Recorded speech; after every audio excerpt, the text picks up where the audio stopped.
Snipers. What do movies and pop culture misrepresent about your job? Being a sniper essentially boils down to your being incredibly uncomfortable at all times. You should learn to love being cold, wet, and generally having an overall terrible quality of life while you're operating. Firstly, physically getting to the objective is absolutely brutal and is probably the worst part of the job. Often you'll be laden down with about 200 pounds of gear and specialized equipment, including water, food, ammo, weapons, and radios or batteries, which you'll have to carry silently through the night for several miles in the worst terrain you can find before you even get to the office to work. Once you spend however many hours or days suffering while getting there, you'll have to set up a hide site for your team. There are a ton of variations on splitting up hide sites or different hide styles that you may feel compelled to use depending on the situation. You'll probably want to get your hide built and loaded before the sun comes up, or you're going to have a bad time. Most media portrays snipers as working alone or in pairs at most, but real-world sniper teams are usually 6 to 8 guys switching out team roles for the duration of the mission. Certain aspects of team composition and equipment will vary from branch to branch and between units, but most teams should include a team leader, assistant team leader, someone with a heavy weapon, a radio operator, a corpsman/medic, and a slackman or flex spot. Unless your team leader is terrible and doesn't train his guys, everyone in the team should confidently be able to take over anyone else's job at any point and continue operating. Everyone should also know how to use every weapon in the team, regardless of their own assigned billet. Other shooters and spotters can be added if you need more bodies, but the general goal is to maintain as small a footprint as possible out in the landscape. Often we'd be at the team leader's discretion with how he wished to distribute his team and their loadouts. Obviously, the situation will dictate this to a degree as well, and you may swap out the weapons and equipment depending on what you expect to encounter or engage. Most media also tends to leave out how meticulous snipers are when they clean up or leave their hide sites. An enormous amount of effort is put into not leaving behind target indicators that could possibly get your teammates killed or injured, or potentially poison the well for operating in that area in the future. Nobody should ever know that a decent sniper team was operating in the area if they do everything right. There you go, there's apparently less lone wolf stuff than a lot of us are led to believe, and these squads of highly trained, professional unalivers rely on super competent military equivalents of a middle manager to see them through it all. Former Marine grunt here, STA or Surveillance and Target Acquisition Platoon is not nearly as glorious as people think it is. Actually, shooting targets is a fairly small part of their overall skill set. Their primary mission is recon and observation. The reality of sniping is less waiting around to shoot a high-value target. The reality is usually snooping your way into an observation post under cover of darkness, building a hide that you must remain almost completely still in 99% of the time, going number 1 and number 2 in plastic bags, and making sure you leave no trash behind to give the enemy any idea you were ever there. Then, after a few days of this crap existence, you quietly and sneakily break down your hide to snoop your way back out. Now, that being said, I know a few guys when I was in, and there are some well-known stories about them stacking some serious bodies, but those guys are generally the exception, not the rule. The boredom. It's a little like golf, lots of practice and repetition. On the other hand, you get really good at estimating wind speed, distance, and elevation. Having a good spotter kills time. Lots of Archer and Super Troopers references, lots of movie quotes. I bet the Archer quote is always, "Big whoop, I'm spooning a Barrett 50 caliber. I could kill a building." According to Eric Haney, the sniper in Delta Force, one of 2 things can psychologically happen to a sniper. 1, you become emotionally attached to your target after watching them for hours and can't pull the trigger when the time comes. 2, the power of watching a person dissolve in a cloud of red mist makes you feel powerful, and you want to go on a spree. Usually in fiction, the sniper is either alone or is with a spotter that's less experienced. In reality, the spotter is usually the more experienced in the team. The spotter chooses the target and does calculations to account for distance, atmospheric conditions, among other things. I'm not a sniper per se, but I am a long-range shooter. When you're running big calibers and you send a round, the recoil is going to make you lose the view in the scope. Rarely are you going to watch the round impact through the scope. 17 HMR most can, and with a 22 long rifle and WMR I can as well. Depending on the rifle, 223, sometimes you can keep an eye on it, but for the most part you lose visual. It can also depend on the scope and the magnification. Confirming the target is down is one of the duties of the spotter. While the spotter is doing calculations, the sniper is watching the target. The spotter pretty much does all of the calculations for the shot, and the sniper is just there to pull the trigger. In most cases, the spotter is more experienced than the guy on the rifle. Howard Wasden in his book talking about being a sniper in Somalia. He was protecting some helicopters coming in and grabbing suspects, and he saw someone come around a building with an RPG, and he ended up putting a round in the guy's face. He made a point of saying that in movies the bullets always knock him over, but in real life the bullets suck them in. Also, back at base, when everyone was congratulating him on protecting them and getting a headshot, he made sure not to tell them that he wasn't aiming for his head.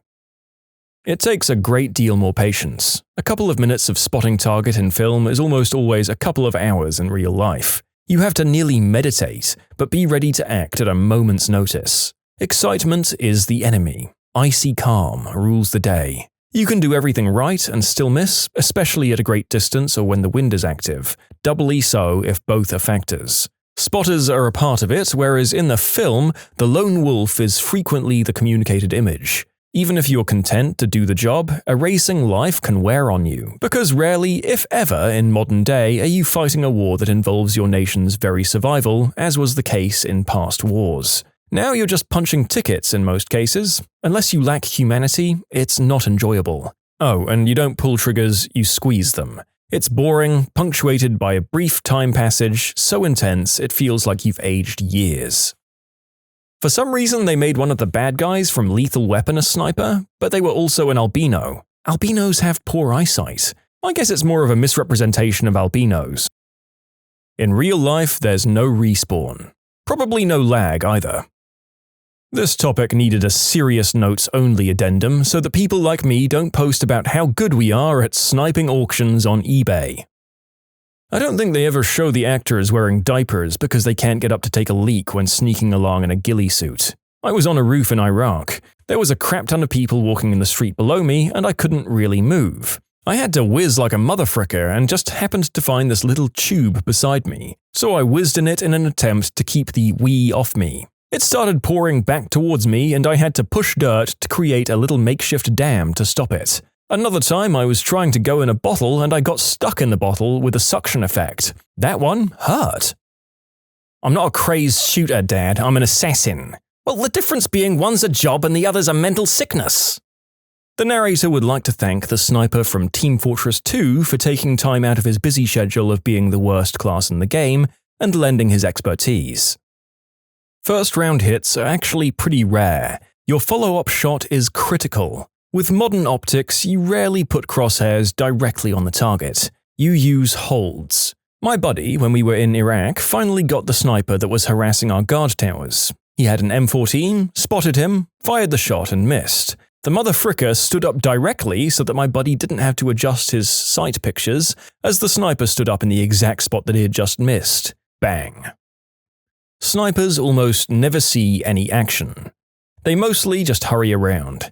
Even in active war zones, the movies make it look like non-stop action, but they mostly just sit and wait and smoke and eat chow and wait more. Typical military, really. Hurry up and wait. My grandma's brother was special forces back home, and he said his favorite was sniper training. He mentioned that being sniper takes a certain kind of individual, and I know he's seen combat, but he's never told me much. My buddy was spec ops in the army, said he passed on sniper school because it seems too personal. His explanation was that in a firefight, you're spraying and praying at someone who's spraying and praying back at you. A sniper, though, you're looking at your target, you see their face, and you kill them. That's gotta weigh on you after a while.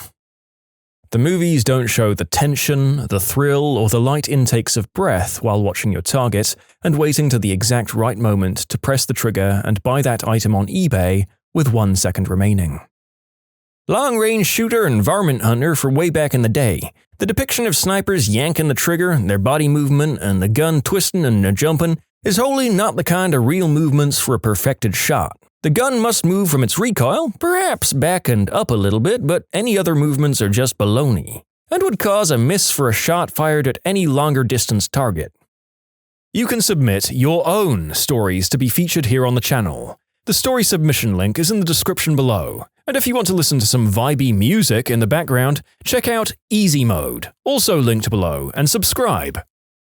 Retired SWAT sniper here, just a few off the top of my head. The spot with the best view is always on top of or very near an ant bed. If the ants have the day off, expect mosquitoes and biting flies. You're there for hours or days, hot or cold. Sometimes you have to get up and move quickly after laying up for a very long time, and you're sore as heck and legs are probably asleep.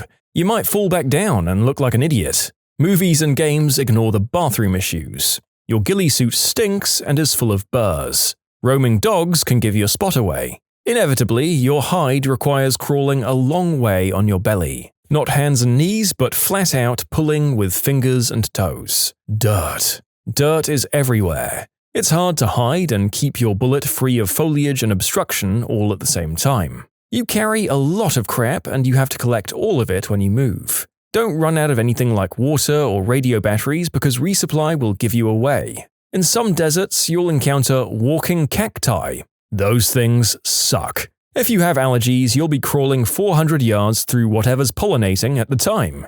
Oh, and what everyone else said about wind, temperature, humidity, vertical angles, and zero.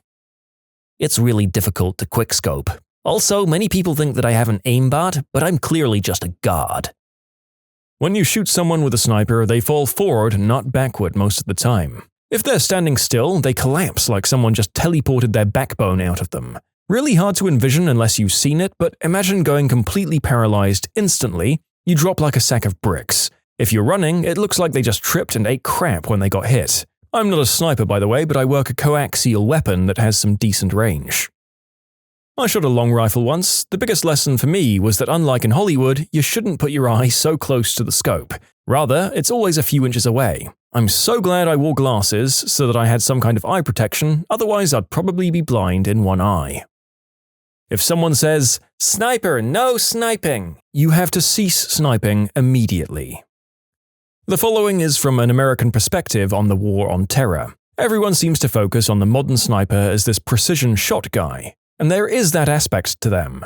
But to me, working with them, it seemed like much more of their time and energy was spent on the reconnaissance role, especially with the proliferation of IEDs in this war. Basically, having a sniper team or squad set up an observation point on a ridge somewhere, watching over a particular stretch of road where IEDs have been common, or you have intel that one might be laid. Sniper team scouts that stretch of road from their operating position, and maybe they see the team go to place the IED. Then they call artillery in on that position, and you can apply this to other sections. Scouting an area where insurgents frequently set up ambushes, see if you can catch them while setting up. Providing overwatch for an infantry platoon as it patrols an opposing ridgeline or village. I've never heard of any other soldier say this, but one of our recon platoon's NCOs once mentioned a saying that a sniper's most powerful weapon is his radio. I don't know if that's actually a common saying within the scout sniper community or not, but in my observational experience, it really rung true.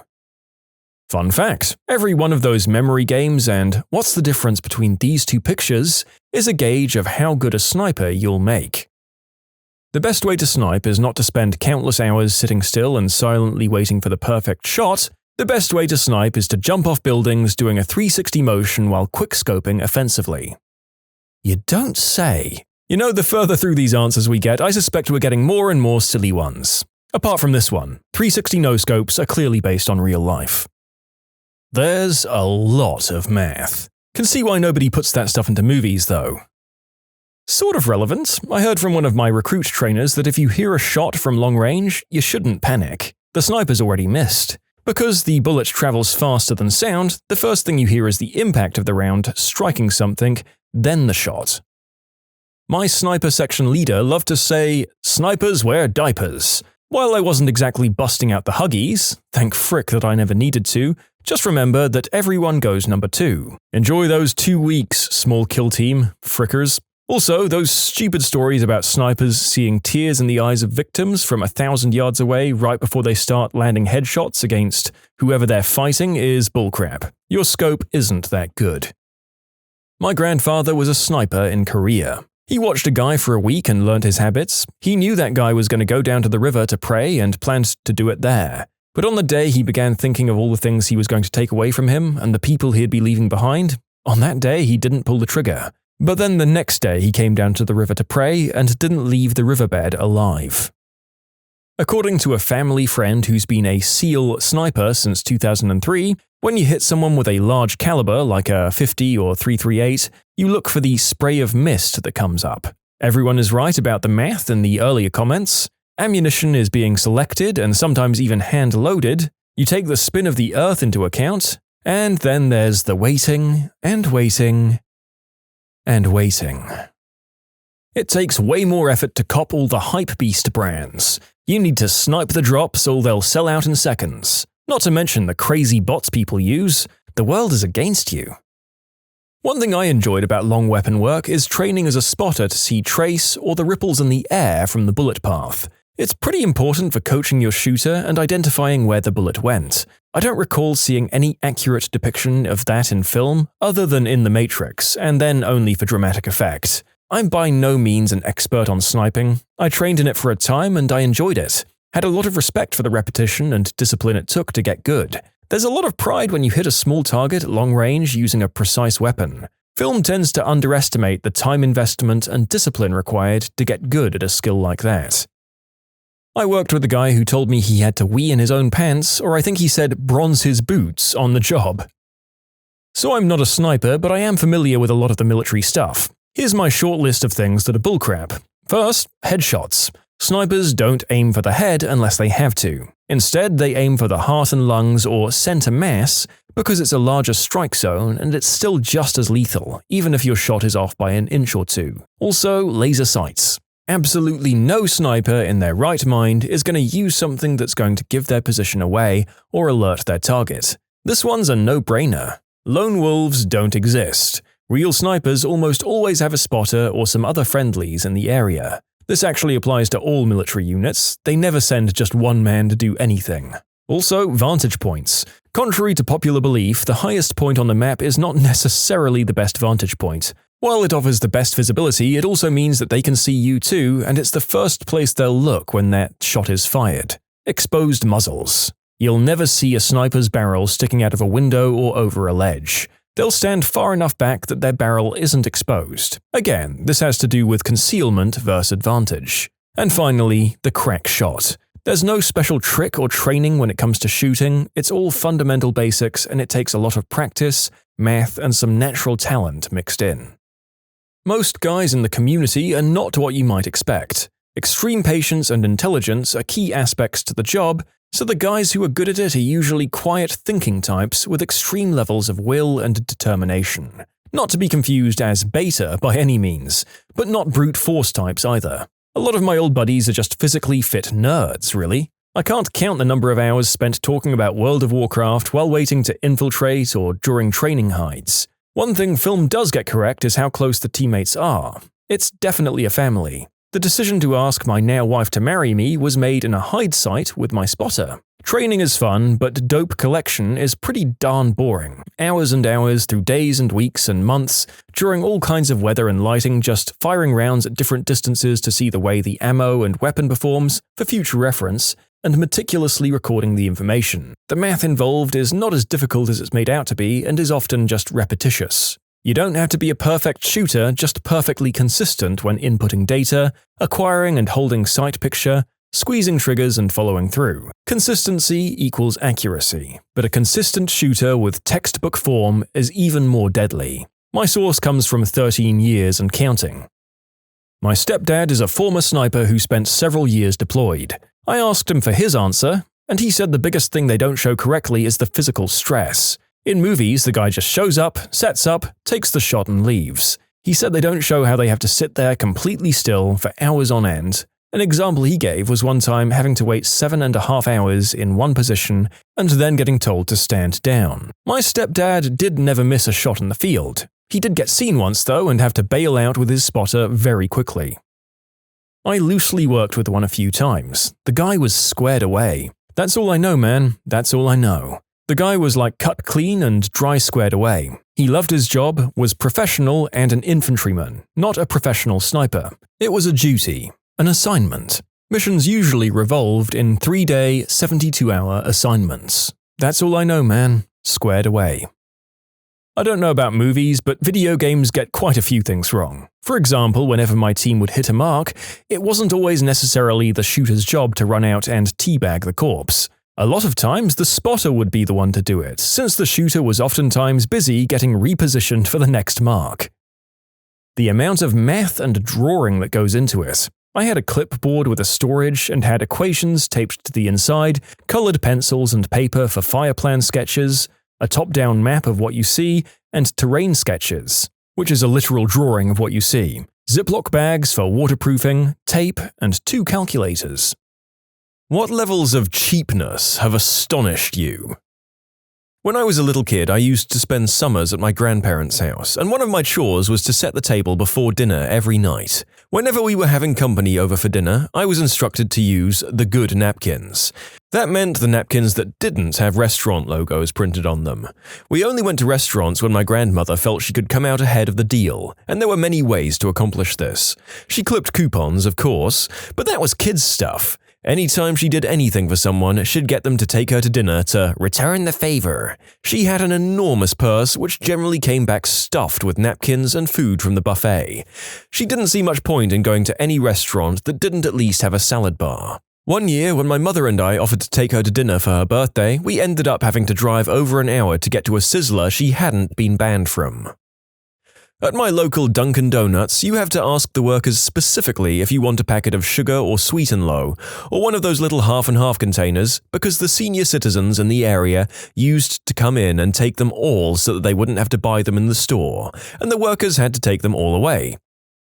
My 13-year-old daughter was invited to a small birthday party at a mediocre chain restaurant, Ruby Tuesdays, for her best friend. The girlfriend is here quite often and regularly eats dinner, breakfast, lunch, etc. if she's here, and sleeps over about twice a week during the summertime. She's been included to trips at the amusement park and water parks nearby. We have season tickets, but there's always something to eat like funnel cakes. She comes to movies with us and the occasional trip to Dairy Queen, and I've never asked to be paid or have her pay her own way. We treat her as one of her own. Imagine my disgust when my daughter calls me from the restaurant bathroom, nearly in tears, telling me they've just told her that she'll have to pick up her own check, after dinner and dessert have been served. The check was $13. The father actually said separate checks to the waitress, but my daughter didn't know what that meant. She had a few bucks on her, but she was short about $5. The other girl's father told my daughter that she would have to stay and wash dishes or something, and got real ugly with her, like she'd misled them or something.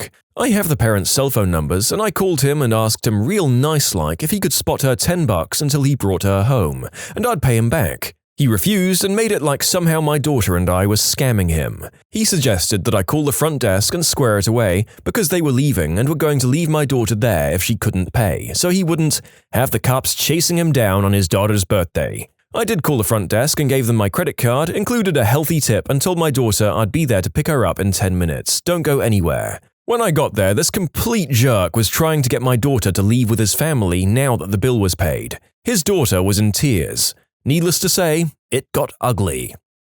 Good God, I've been all over the socio-economic ladder of society and interacted with people on all of the rungs, and never once have I had a first-hand view to something like this. Don't be like this, people. My aunt and uncle were visiting with their 2 kids. My uncle asked me if I wanted to go to a Friendly's for ice cream. He bought himself and his 2 kids ice cream and then asked if I had money for myself. I was 9, so no, I didn't have money. He said, "Too bad," and started back towards his car. I realized he just needed me for direction. He's a frickin' butthead. My mum had a boyfriend that would pull the stems off cherries before purchasing them from the grocery store because he felt they'd weigh less without the stems and he'd get more for the money. My friend, who used to work at the supermarket, once told me about a customer who used to peel bananas before he bought them for the same reason. I mean, that's definitely unsanitary. A group of friends went out for dinner at a convention and several people had leftovers. When we returned, one of the people who had not been able to get dinner was bummed, so one of the diners said, "Well, I have some leftovers if you'd like them." "Oh, sure, thanks." "Okay, my meal was $10 and there's about half left, so you owe me—" No, I'm not kidding. And no, it wasn't me either.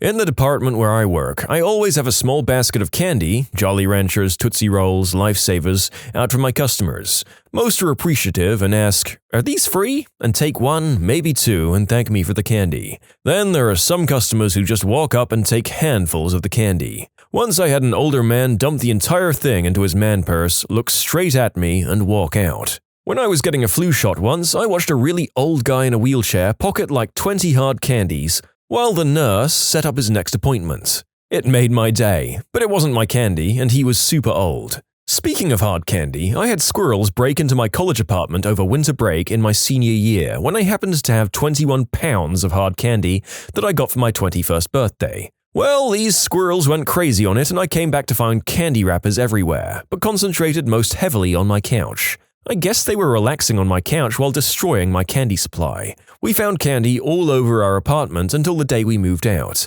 I found one piece under our toilet brush. How? It's not just people that steal candy, apparently.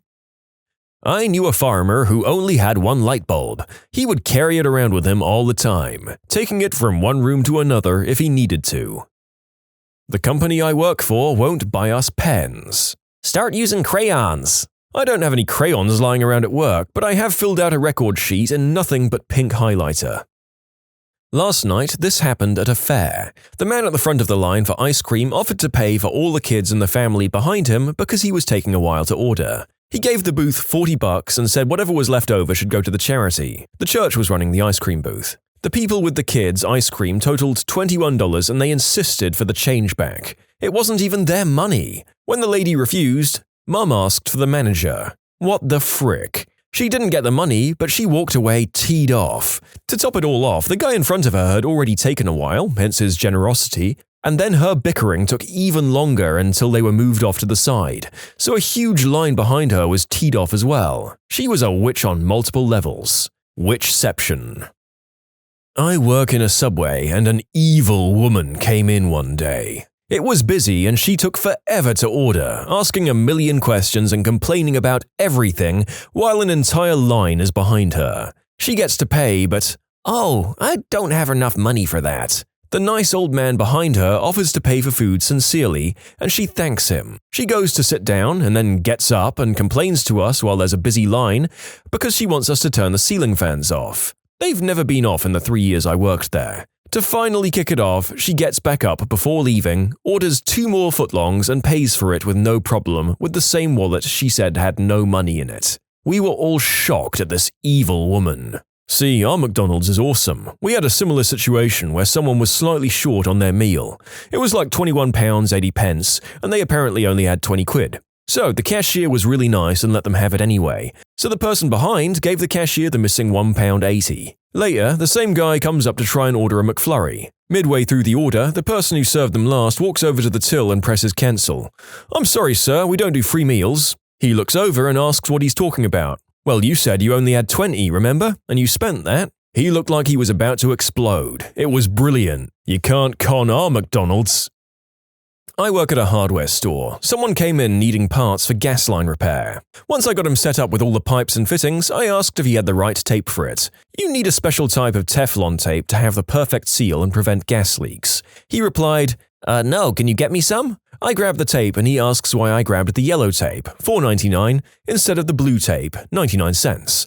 I told him that blue is for the water line and using it could very likely cause a gas leak. After trying to convince him for 10 minutes to just spend the $4 extra on something that would likely save his life, I walked away. I came back from my break, and it turns out the guy put back all of the black iron, gas pipes and fittings that I'd chosen for him and got the galvanized steel, water pipes and fittings instead, for a total of $15 cheaper, as well as the blue tape.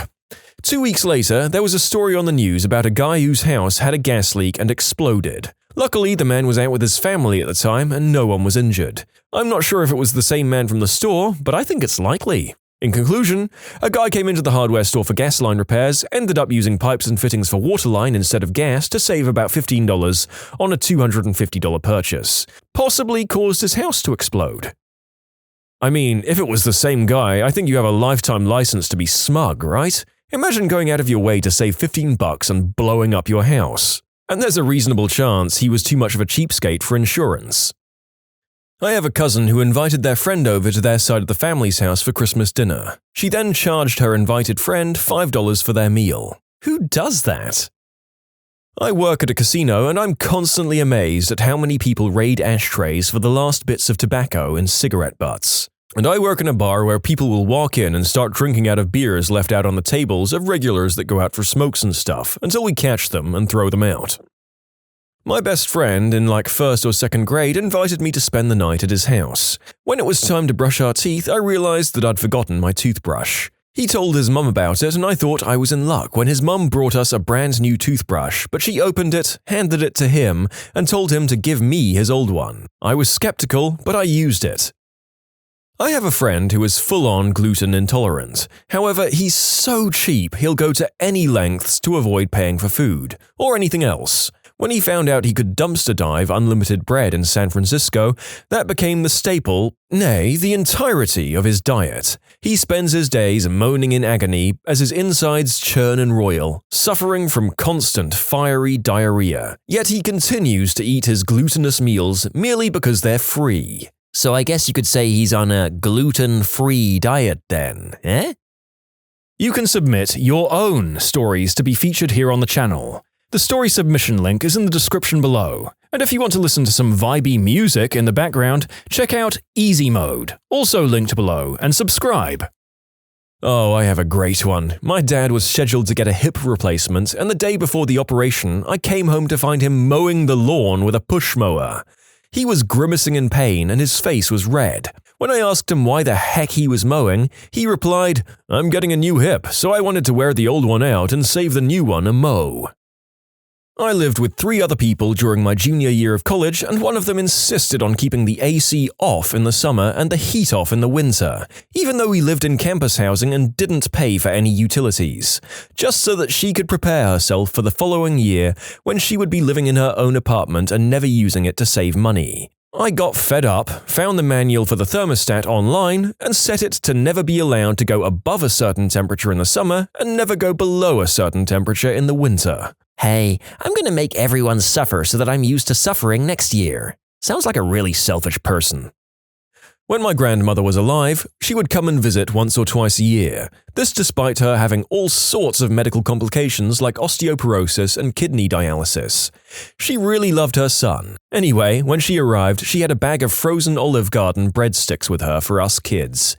At that time in my life, I went, "Ew, gross." But now that she's passed, I asked my dad why she kept doing that. The answer was, "When she took you to Olive Garden once, you said to her that you really liked those breadsticks." I was shocked. Turns out Grandma wasn't so much cheap as old, weird, and crazy in love with her grandkids. My grandma did something like this. I went to her house one time and she presented me with a giant jar of pennies. I was really confused. Turns out that 5 or 6 years earlier, when I was quite young, I told her I collected pennies. She kept every single penny she got since.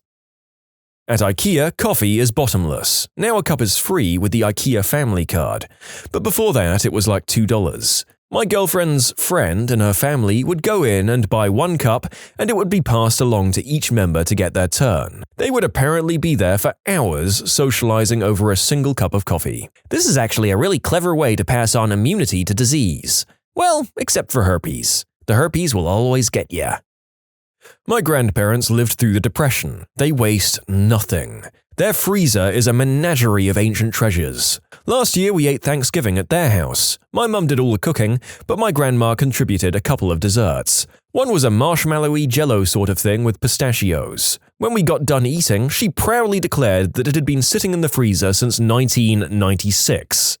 She was afraid we'd find out and would waste it by not eating it. Weird thing is, it was still tasty as heck. Long story short, our grandmother fed us a 15-year-old pudding. I thought it was hilarious at the time, but it's kind of surprising we didn't get sick. My dad was actually annoyed that I found it odd at all. To give you an idea of what being raised in that house was like. This was when my grandparents were moving out of their house into a retirement home too, so they were being forced to use up what they'd saved for a long time. I think that probably played a part. They're both still alive today, Grandma's 92 and Grandpa's 94, so they must be doing something right. A lady I used to know was thrown out of a buffet for filling her purse with food. She was actually offended and called the manager.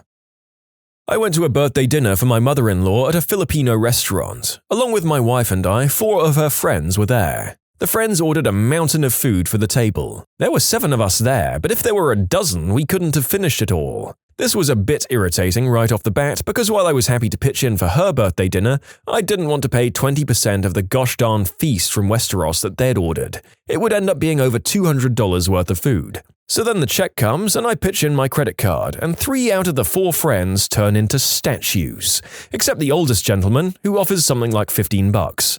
I grab the bill and divide it by 5, leaving out the dishes and drinks that my wife and I ordered for ourselves, and tally it up saying what everyone owes. Crickets. I remind everyone that they were the ones who ordered this giant mountain of food in the first place, half of which is going to go to waste. To prevent awkwardness, my mother-in-law grabs the bill and runs off, leaving my credit card to go and pay it. My wife prevents me from stopping her and causing a scene. I quietly lay into the 3 deadbeats at the table for letting an elderly woman on a fixed income pay $200 plus bill for her own birthday dinner. I lose it and call them fricking moochers. And whoa, suddenly there's that scene that everyone was working so hard to prevent, with them screaming at me and me screaming back. The restaurant owners understandably intervened and tossed us all out. I go back in and apologize and explain what happened. The restaurant, to their credit, knock 40% off the bill out of nothing more than kindness. Salo Grill in Las Vegas get amongst it, and they cancel the charge on my mother-in-law's card, and I pick up the rest, which was still quite a bit, but I felt a lot better about it. Again, maybe these other people had particular economic difficulties, but I can't imagine ever doing this to someone. What a bunch of cheapskates.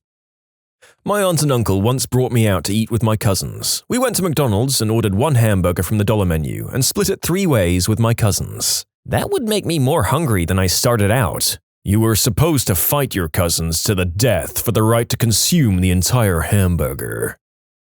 My dad is a physics professor at a university, which if you know of this breed of humans, none of this might surprise you. He, and I'll swear to all that's sacred, goes to the cafeteria on campus and makes a meal out of the free condiments. Mexican-style chip salsa, chopped onion packets, crackers, etc. Then he'll call me to brag about it. Another one he does, he found a store that sells expired food for a ridiculously low price. He said he spent $20 and now has microwavable popcorn for life. My dad never buys new tires, he buys used ones that the shop keeps when people replace them. He gets the tires for super cheap after negotiating them for like $15 to $20. The best part is that he avoids driving to not waste gas so much that the tires never actually wear out, they just rot. When he feels like splurging, he'll buy a pork shoulder, which is a lot of meat for $7 to $10. He cuts off all the meat and grinds it along with free condiments from a cafeteria into a cylinder shape that he wraps with shopping bags from a store. Then he freezes it. When he wants some, he slices some pieces off like patties and sautés them, in its own oil, of course. This will last him months. One time he called me while I was cooking. He asked me what I was making and I said that I was cooking spaghetti. He said that spaghettis are about 3 times the price per mass as rice and throwing away my money. He doesn't use toilet paper, just water, which I suppose is actually cleaner anyway. Actually, using water to wash your post-crappy butt is a very common method throughout the world, especially in poorer countries where the people don't have enough to obtain or rather spend resources on other things than toilet paper. I'm sure there are many methods. The one I have used when overseas is follows. You crap while hovering and keep the butt cheeks apart. This reduces the crap-to-skin contact. Also, hemorrhoids. Then you get a little bucket or a large cup and use it to run water down your butt crack while bent forward. If you can, lather up your hands with soap and use your fingers. Rinse, and then wash your hands. My daily routine is set so that I shower after my morning craps anyway, and it works out fine. This method avoids the use of paper, and your butt is cleaner than with toilet paper. It has been pointed out to me that crap can get stuck under your nails, but you keep your fingernails short and clean when using this method. I had a bunch of cheap Bic pens when I worked as a server at Applebee's. I left one with the table so they could sign the receipt. I watched the dad sign it, get up, start walking away with his family, then turn around 6 feet later, go back to the table and pocket my pen. My 10th birthday present from my grandmother was a single expired McDonald's coupon. Are they the Dursleys? My best friend in middle school wanted to go to Outback Steakhouse for his birthday, so his parents and 4 friends loaded up and drove the 45 minutes. We all ordered our food and an order was placed for an appetizer of cheese fries that we would all share. The birthday boy goes first and gets a huge freaking portion, literally 2/3 of the cheese fries, and makes sure to take all the cheese with it. All that was left were the bare remnants. No big deal. I'm cool, it's free food anyway. When the time to pay comes, the dad asks me and the other kids for $20 each. I ask why, and he says, well, for your portion of the appetizer, your food, your drink, and for the birthday boy's food as well. I flat out refuse, and he threatens that maybe you should call your mum to drive 45 minutes to pick you up. I was 14 at the time. I can't even imagine myself accepting money from a child, never mind straight up forcing them to pay for their meal plus part of someone else's. That's ridiculous. I mean, this way, the parents aren't even paying for their own child's birthday meal. Classy. Work dinner party. There are about 25 of us coming. Potluck. The co-worker says, I'll bring the wine. She brings 4 open bottles, each between 1/3 and 2/3 full. My stepdad keeps all the toilet paper in his room. We have 2 bathrooms, and every time the toilet paper runs out in my bathroom, I have to ask for a new roll, which then goes on to 20 minutes of getting yelled at that I'm wasting paper. I feel like I have to apologize for pooping. Even if I try to use the other bathroom, I get yelled at for using their bathroom when I have my own. I had a friend in college who never spent more than $10 a week on food, because she knew when and where all the events with free food were on campus. I aspire to have that level of commitment. I mean, I call that frugal, not cheap. You're paying a buttload for tuition and other expenses. Part of these free meals comes from tuition money, so it's not really free, it's more like prepaid. In college, that's not just cheap, that's smart. What is something that you're never fricking buying again? Glass furniture. I had a glass desk from IKEA for about 2 years, and one morning while I was sleeping, it spontaneously exploded. There was no one piece of it left that was larger than my thumbnail, and it took days to clean up. Apparently that can happen with tempered glass, tension builds up due to temperature changes, and it just shatters. We had a low-grade earthquake where I live. The glass table shattered 3 days later. Fricking home warranty. I bought a house that had just hit 10 years and got all of the original appliances.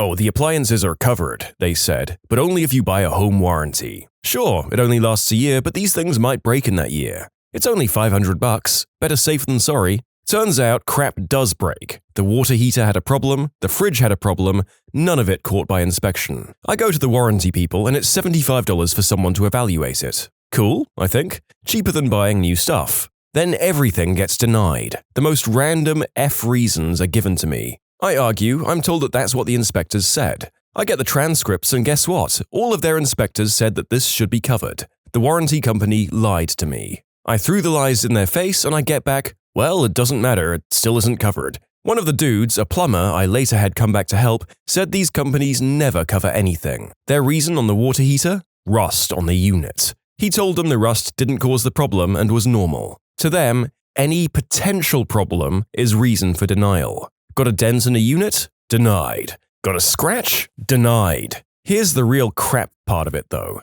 This was all in my first 30 days living there. Like any reasonable person, I thought I could just call up and cancel and get some, or maybe any, of my money back. You know what the woman told me on the phone? It's not legal to return a home warranty in the first year. We're not talking PMI or fire insurance or disaster crap or whatever. This was just a warranty on things like appliances, and can apply to things like structure. I told the woman she worked for crooks and hung up. So if you're buying a house and they want $500 to $600 to insure your home for a year, do what my plumber said. Save your money and do the repairs yourself. I'm still mad about it and it's been like 3 years. Frick.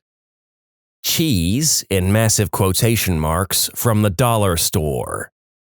Oh god, what would that even be made out of? Low-density plastic? I wish I could contact the person who wrote this 8 years ago.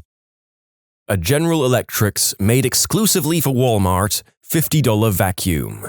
I bought a used Kirby from eBay and we threw the GE over the balcony and killed it Office Space style. Bacon-flavored popcorn. It basically made my entire house smell like sweaty butt. I'm not kidding, it lingered for days. It tasted dreadful too. Allow me to give you my recipe for the tastiest popcorn ever. Trademarked. Microwaved bacon popcorn is gross and inedible. Instead, make some bacon and save the grease. The next time you want delicious popcorn, Put 3 to 4 tablespoons of bacon grease in the bottom of a large cooking pot. Apply medium-high heat. When the grease is all melted, add about half a cup of popcorn kernels, enough to mostly cover the bottom of the pan, and put the lid on. Shake somewhat vigorously until the popcorn is no longer popping quickly. Immediately pour delicious popcorn into another container, as it will scorch very quickly if you don't. Depending on the saltiness of your bacon, you may want to add salt, but probably not. Enjoy! I'll keep this short and sweet. I was very thirsty one night shift and thought it would be a good idea to buy 1 liter of sugar-free aloe water. After guzzling the entire thing, I felt quite refreshed. I downed a pita bread and my lunch was complete. Fast forward an hour later and I started to feel a rumbling in my stomach and the urge to pass gas. I decided to hold my toot in at the time and visit the closest washroom.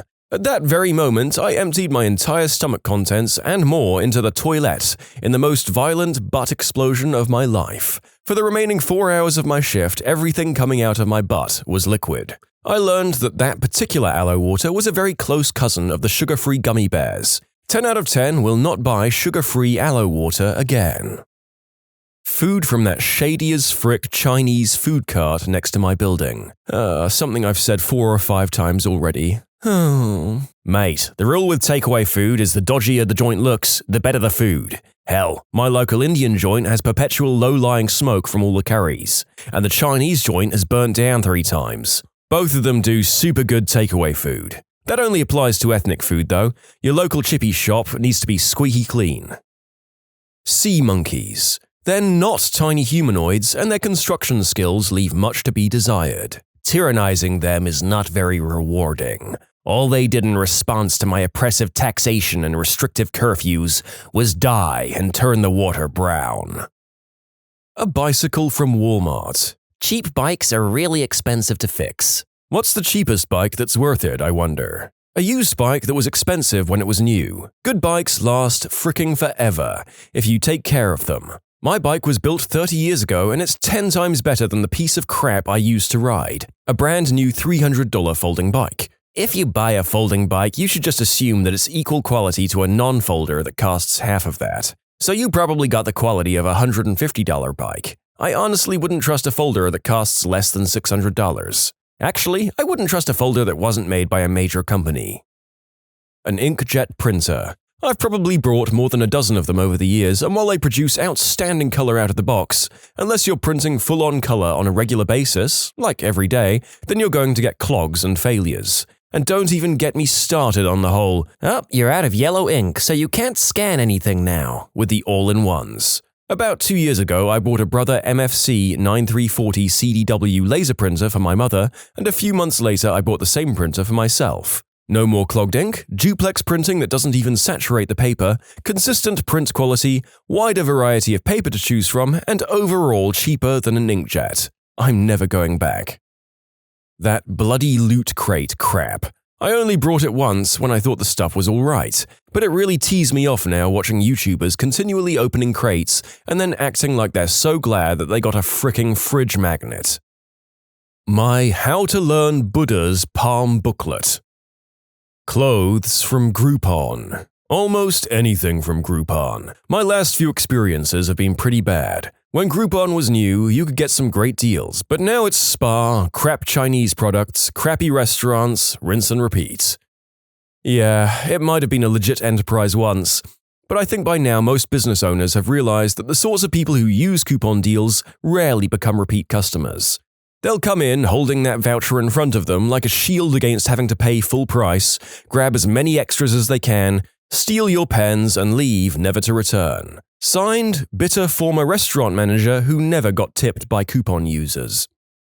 We had a buddy named Dave who once brought over some Klondike bars for a game night and left the remainders in the fridge. When he came back a week later, he was horrified and livid that his Klondike bars, which were left in the fridge of 3 bachelors, had been eaten without his permission. He made such a stink about it that us 3 guys living there, as a prank, filled the freezer to the brim with Klondike bars. We ate and ate them, but the stock never depleted. Some moron would keep the joke going by buying enough Klondike bars to fill it back to full. And when you're young and a cheapskate, you'll eat a Klondike bar before going to find real food. Don't get me wrong, ice cream and chocolate are great, but man, I could go my whole life without eating another Klondike bar, and that was already 15 years ago. Frickin' Dave, man.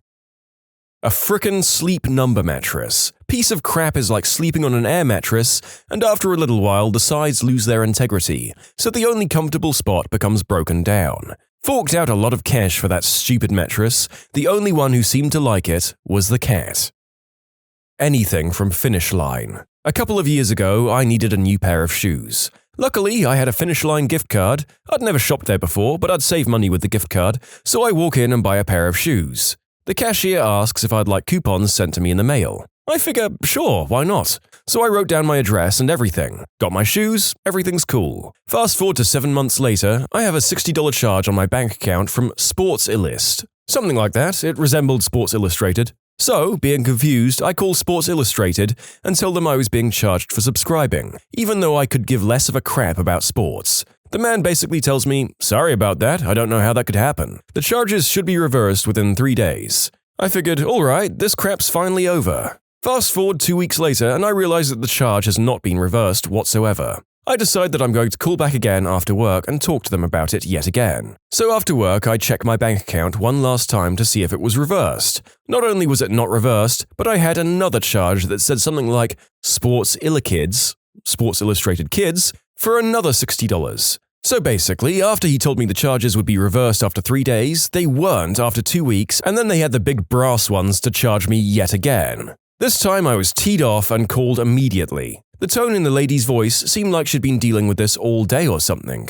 She sighed and said, "Have you purchased anything from Finish Line recently?" And I had to think about it, and then it hit me that I did about 7 months ago. And I said, "Yeah, why?" And she said, "Because this has been a real problem with everyone who purchased from Finish Line. I'll have the charges reversed this time, I really will." And after the phone call, I called the bank to tell them about the whole thing. Everything was refunded back to me in the end, but after dealing with that crap, I'm never buying from Finish Line again. Who the frick do you think you are just subscribing everyone to Sports Illustrated unwillingly? I don't even give a crap about sports. I just wanted to buy a simple pair of shoes and that's it. In conclusion, Finish Line signed me up for Sports Illustrated without my permission. I just wanted to buy a pair of shoes. Tried reversing the charges, but instead they subscribed me twice. I had to call the bank to actually fix it. Don't shop at Finish Line. You can submit your own stories to be featured here on the channel. The story submission link is in the description below. And if you want to listen to some vibey music in the background, check out easymode, also linked below, and subscribe.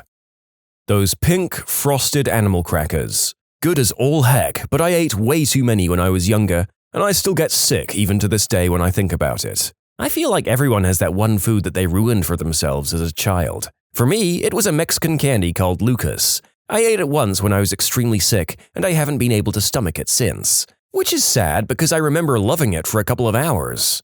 At least until I threw it all up. I will never go with my current ISP fricking ever again if I have the option. The amount of bullcrap I've had to deal with is just insane. First, they brought our previous ISP. I called to cancel the phone line we got for free, along with a free router. The new ISP tried to charge for it, but they say they'll of course remove it. I got a confirmation letter. Get another one. In the end, I got one letter every day for over 3 weeks confirming the exact same thing. Still shows up on my bill. Got charged for TV. It's included in my rent. I call them and they said, sure, we'll of course remove it. It shows up on my next bill. I call again and they claim that the bill was printed before my call. Just pay less than what it says on the bill. Next month, it's still there. They claim the exact same thing, printed before I called. I called the rep on his bullcrap, and all he does is cough and ask if there's anything else I need help with. I mildly lose my crap at this point, but I finally get rid of the extra charge on the next bill. This was all in the span of 3 months. Never again if I have the option. The previous ISP worked flawlessly for over a year. What infuriates me the most is that this is most likely their modus operandi, counting on people not reading too closely what they're getting charged for. Granted, they're reasonably priced at 100 megabits a second for an equivalent of $24 a month, but based on their customer service and general inability to do even the simplest of tasks without several weeks of issues, I'll go with another one next time. What? It's not like an ISP to make every little transaction a nightmare? They instantly and immediately fix your options and give you your money right away, like travel insurance and substance-using roommates who owe you rent. A frozen gluten-free pizza. £3 for a large nacho with a pinch of cheese on it. What a load of crap. Third-party extended warranty. I bought our first family car a few months after getting married. A 5-year-old Dodge Magnum with 50k on the odometer. They kinda just threw the warranty in and I didn't realize it until I was signing papers and I got to the extended warranty page. Asked what the frick this was and the salesman ended up getting me to pay for it. It's only $1,200, pretty cheap peace of mind, right? Right. I'm a family man now, I hate to have any pesky repairs get in my way. I never used it, needed tie rods on one time, but they were considered a wear item, so it was out of my own pocket. Instead of the extended warranty, do your research, buy cars that don't have overcomplicated parts that break down or require expensive services. I don't buy anything with a timing belt anymore, only chains. Do your maintenance the way your manual says and consider using the severe schedule. Join a forum for your particular car. If the thingamajig shakes when you turn the doohickey, you can bet someone else's thingamajig had shaken before, so look it up. Most of all, this is what you keep an emergency fund for. If you're maintaining your vehicle properly, things shouldn't break, but if they do, have some money tucked away for emergency repairs. Any Steam game before it goes on sale. A cheap vacuum. I have 2 dogs and vacuumed with it the day before I brought a new one. Vacuumed with the new one, Shark Rotator Professional for those wondering, and literally filled 2 trash bags with missed pet hair, having just vacuumed the day before. Rubbers. I'm married and had a vasectomy. I was in the same boat with 2 kids already. Evidently, the US military gives crappy vasectomies. After the 3rd kid, my wife got fixed. Third-party controllers. They only ever last all of a week or 2 before something goes wrong.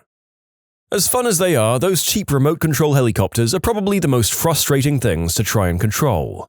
I think I've owned 3 and they've all broken within 1 week of buying.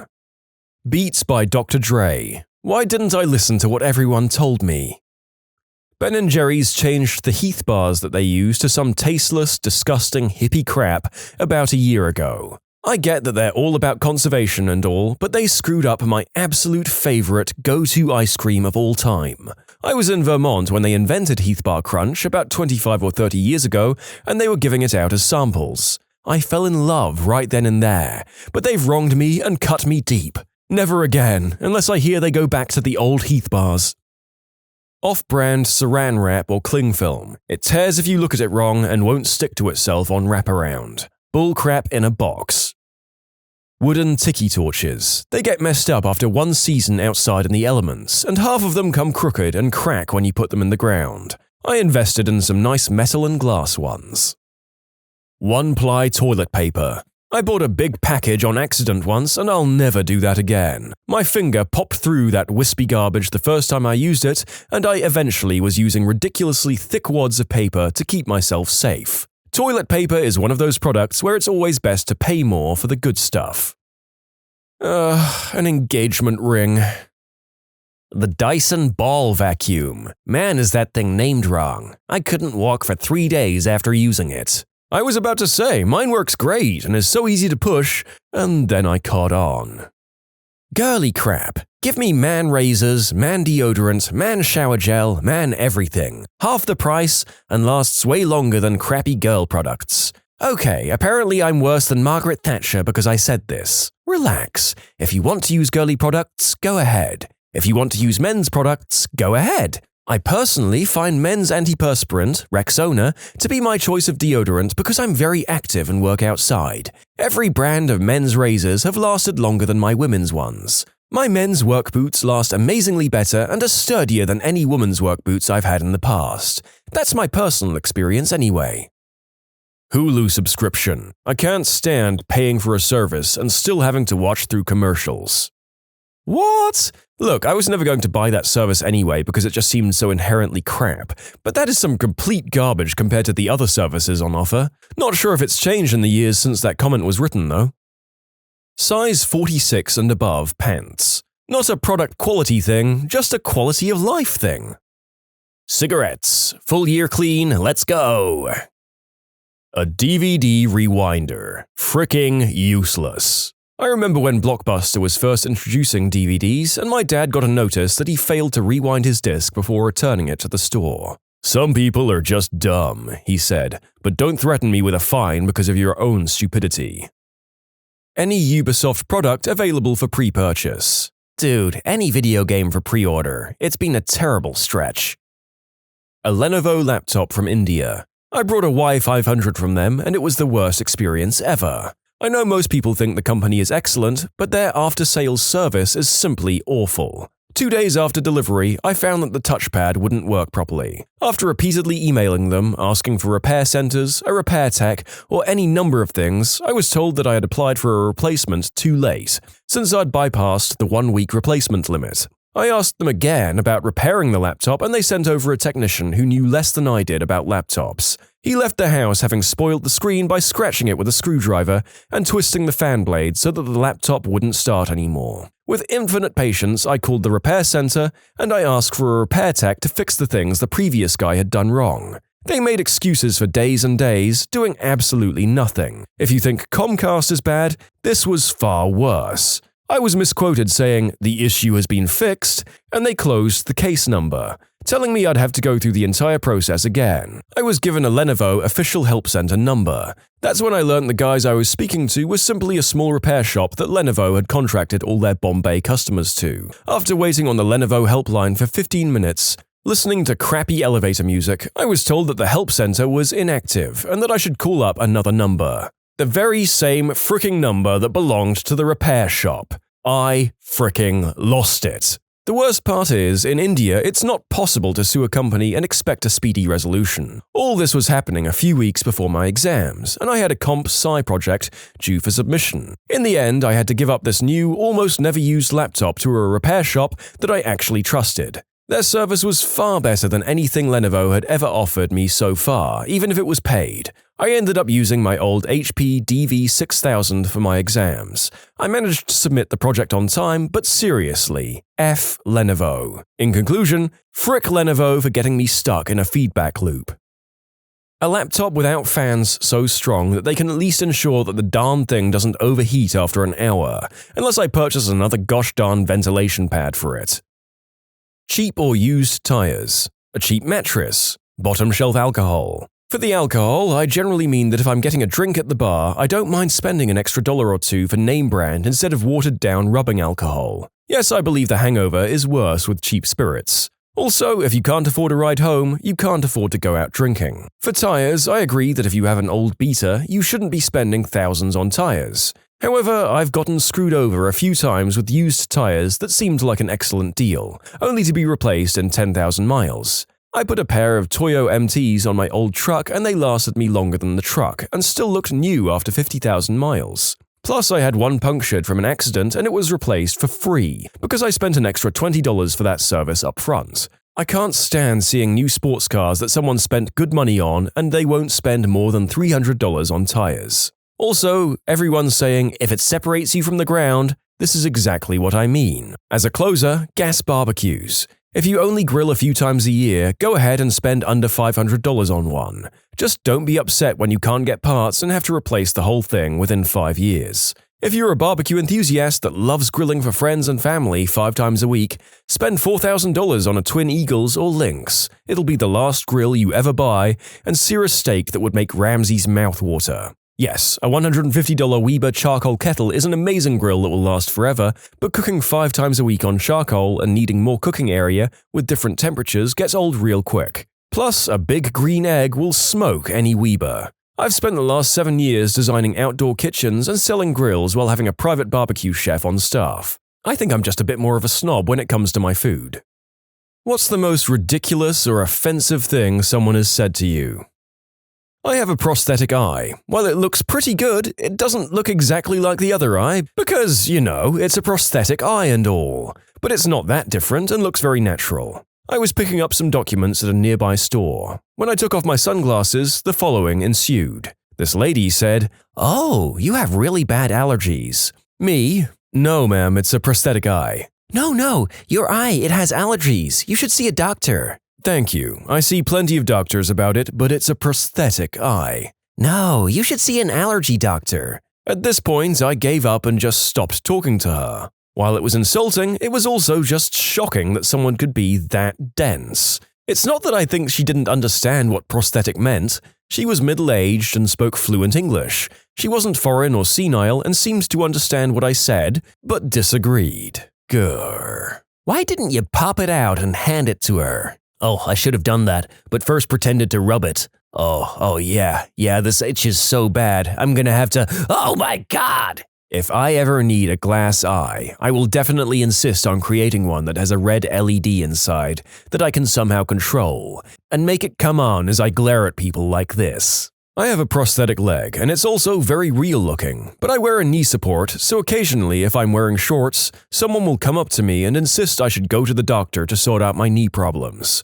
Often people will think I'm joking when I tell them it's a false leg. One person, like the one in your story, wouldn't believe me at all, and was getting quite wound up about me taking the mickey. So what I did was say, fine, I'll get it checked out, it actually feels a little worse today. Then I grabbed my false leg where it joins up with my real knee and acted like I was massaging it. As I did so, I gently lifted my stump about an inch out of the socket and began to twist the false leg around, going, that feels so much better. I continued to massage and twist until the leg was completely backwards, with the foot pointing straight behind myself. Then I stretched myself up and said, yeah, that's the stuff, and walked off with one leg facing completely backwards. The look on the guy's face was priceless and worth the discomfort of walking with my stump backward in the socket. I work in a New Yorker hotel, but I'm a native South African. A guest once asked me to see my manager because I was faking an accent to tee her off. When he confirmed that I'm not local, she rebutted that she had a South African friend who sounded nothing like me. She was quite upset. I moved from South Africa to Colorado when I was 12, and people called me a liar, saying I was faking a British accent and I was very bad at it. After that, I gave up and put on a fake American accent. What the frick? Some people are so ignorant. I would like to ask all of our South African viewers to either forgive me or join the ranks of equally annoyed people from literally any country I've tried to imitate in previous videos. I had this really dumb co-worker. Not only was she dumb, but she would constantly browbeat everyone around with her ignorance. One of her more choice contentions was that Jews ripped off Yamaha's name for their little hat thingies. I have no idea how she rationalizes that. My ex-mother-in-law used to always give me these backhanded compliments. For example, "Oh, you got bangs, they really soften your face." Or, "Were you once really fat? You just have the kind of body that looks like it was once fat." My dachshund has half blue eyes. It often comes up in conversation when he's out in public, like at a dog park. One time, a lady asked me about his eyes. I was ready for the normal conversation. "No, it's not common. Yes, it's a sign of inbreeding." Instead, she insists that he's part husky. My dachshund. My 12-pound dachshund that looks like a dachshund. I tried to explain to her that there were other dog breeds, like dachshunds, that sometimes have blue eyes. Nope, my dog was part husky, but only in the eyes, because that's how it works.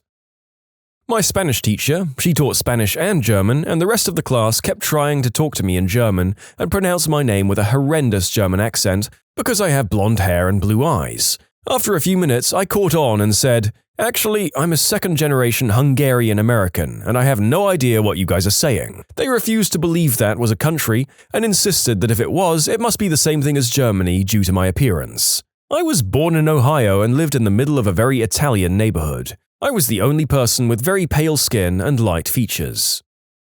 A guy in a classroom of 13-year-old kids explained that it's his honest opinion that I should do my part in making the world a better place by taking my own life because I'm gay. So I ask, who else thinks that people like me should take their own lives? And 95% of the classroom raised their hand. Biggest what the frick moment I've experienced so far. What the frick? Where was this? It was in the Netherlands. Although the laws are good and most people are good, we're not the gay nirvana that foreigners sometimes believe it to be. I hear this many times from foreign gays who moved here. That incident is an outlier, of course, and the kids were just following the macho guy in the class. Don't let it bug you. Kids are freaking stupid and just don't understand, so they say what they do to fit in with all the other idiot morons. I always wondered why older people hate teenagers when I was one, but now that I'm older, I'm only 25, I've realized why. I freaking hate teenagers. I think they're all a bunch of annoying, repetitive buttholes. Almost every single one of them will regret saying that in about 10 to 15 years. I know how bad I feel about being a jerk and a bully at that age. I'm albino, and I have vision problems because of it. I have to look at things very closely to read them. In high school, my French class had a substitute teacher. We were all quietly working on some homework, and of course, I was reading my book very close to my face. The substitute comes up to me and proceeds to tell me that I should really get glasses, not something that will fix my eyes. I try to explain to him that this isn't something that will help. Usually people leave me alone after I tell them this, but he kept going. The entire class was listening, and it was kind of mortifying, as my vision is something that has always made me feel slightly awkward and embarrassed. I finally said to him, "If you don't stop harassing me, I'm walking out right now, and trust me, I will not be the one getting in trouble for it." He shut up, but kept glancing my way for the rest of the class. In conclusion, I have crappy vision that can't be corrected, and someone was harassing me, telling me that it could be, and that I just needed glasses. We had a moment a bit like that with one of my friends who's colorblind. In a geography lesson, we were coloring in a map, and he colored the water purple accidentally. This was not long after we went to high school, so the teachers didn't really know about it yet, and the teacher then proceeds to accuse him of taking the mickey and threatening to speak to the head of the year about it. Many moons ago in Walmart, I asked an employee where they had the World of Warcraft game cards. A nearby middle-aged customer asked me in his most condescending voice, "How old are you?" My reply was, "Old enough to mind my own business. How about you?" Zing! Got him. As a gamer well into his adult years who loves board games and D&D, I thank you for your defense of our kind, good sir. When someone said, "I stopped being your friend because I didn't think celiac disease was a real thing." English class, senior year of high school. There was one dense B-word that refused to believe that Venezuela, where I'm from, is an actual country. She was convinced it was a city in Mexico. End of the year, we have to hand in our papers. Now, this is high school, and I didn't really give a crap. I bullcrapped a 10-page paper, and apparently I've got some talent at writing essays, so I could usually bluff my way to a B or even an A. She sat next to me and was complaining that she did so much research and how unfair it was that she got a C. I got mine back, and she asks how I did. I handed her the paper, and she saw that I got an 85. She looked at it for a second, got up, walked over to the teacher, and accused me of plagiarism because he's Mexican, there's no way he could have written a better paper than me without cheating. Oy. It's alright, bro. Someone once asked me what part of Mexico Puerto Rico is in. There was a map right behind me. You should have said the Atlantic Ocean part.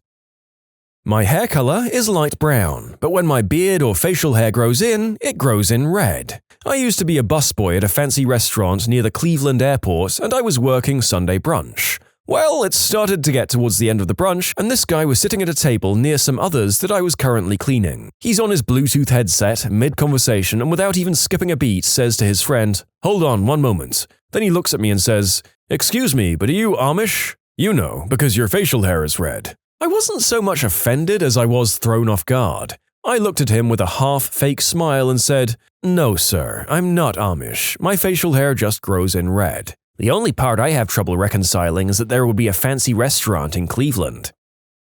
My mother was friends with two sisters who were both wonderful people. One had an amazing singing voice and was very well known for this, while the other had a prosthetic leg from a childhood accident. One day, the sister with the prosthetic leg was approached from someone who asked, "So are you the one with the leg or the one that can't sing?" Our jaws dropped.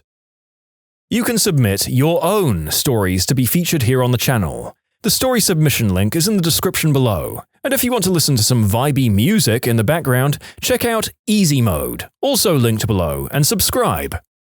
I have a yeast allergy, so I can't have beer. I learned this when I was in high school and went to an allergist to get tested for food and environmental allergies. The doctor had drawn a circle on my arm and pricked me with the test for yeast, and in the time it took her to turn around to pick up the next allergen and turn back, the test site had swollen as large as the circle she had drawn and was getting bigger. The first thing she said was, "Whoa, no beer for you." So clearly it's a severe allergy. Anyways, every time I go out with new people to the bar, I have to explain why I can't go in on a pitcher or a bucket, and that doesn't really bother me. They don't know, and it's a good conversation starter to fall back on with new people. But what bugs me is the 1 person out of 10 that then persists in trying to get me to drink beer anyway. All night. They use arguments like, "If you've never drank beer, how do you know how you'll react?" and "Oh my god, your life will never be complete unless you drink beer with me right now." Or, "Are you sure? My cousin's brother-in-law's friend is allergic to gluten, but he can still have this beer. If I can't tell you that I can't have beer because I have a serious allergy, do you really want me to ruin the night for everybody by requiring emergency medical care? I have an ethanol allergy, and it's infuriating how many people don't believe it. They think I'm lying and I get insulted because they think I have a moral objection to drinking, and that I think I'm better than they are, like my refusal to drink is a judgment against them. Or waitstaff that don't bother to tell the chef, and chefs that are insulted and cook the dish their way anyway. And then I'm in anaphylaxis because they took it personally. It's amazing how people think they know someone else's body better than they do themselves. My brother calls me an alligator during fights because of my eczema. I hope you bite him really hard, then drag him into a nearby pond. That'll show him. Don't forget to do a barrel roll. Seriously, that's their freaking jam. That's how they kill things. Mine calls me a crocodile because of my smack addiction. I'm a Jewish girl with extremely pale skin and bright blue eyes. People who don't know about my cultural or religious background often describe them as Aryan eyes. My significant other gets this a lot whenever she goes on holiday. People are D-bags and I frickin' hate it. But if the person's American, you can always turn it on their head and say, so by that logic, you murder Native Americans and steal their land because that's what your ancestor was probably doing as well. Hey, that's not fair. Don't forget the slaves too. I'm living for all the saltiness in this group of stories today. More to come from our slighted kings and queens. I have something called cold urticaria, a skin allergy that causes me to develop hives when my skin is cold, and I've had it since I was 2 years old. It's not nearly as severe as it was when I was a kid. It almost killed me twice because I live in Wisconsin, but since it hadn't mostly resolved itself until my late teens, I was disqualified to donate blood plasma. So I'm a bit disappointed, make a status on my Facebook about it, and my aunt comments on it and we talk to each other for a bit. At the time, I worked at McDonald's, and I had a manager who was a bit of a know-it-all F-face, who likes to act knowledgeable about things he knew absolutely nothing about. Sometimes he'd spout off some crappy lecture for the heck of it, without even knowing what the frick he was talking about. I think he just liked to hear the sound of his own voice.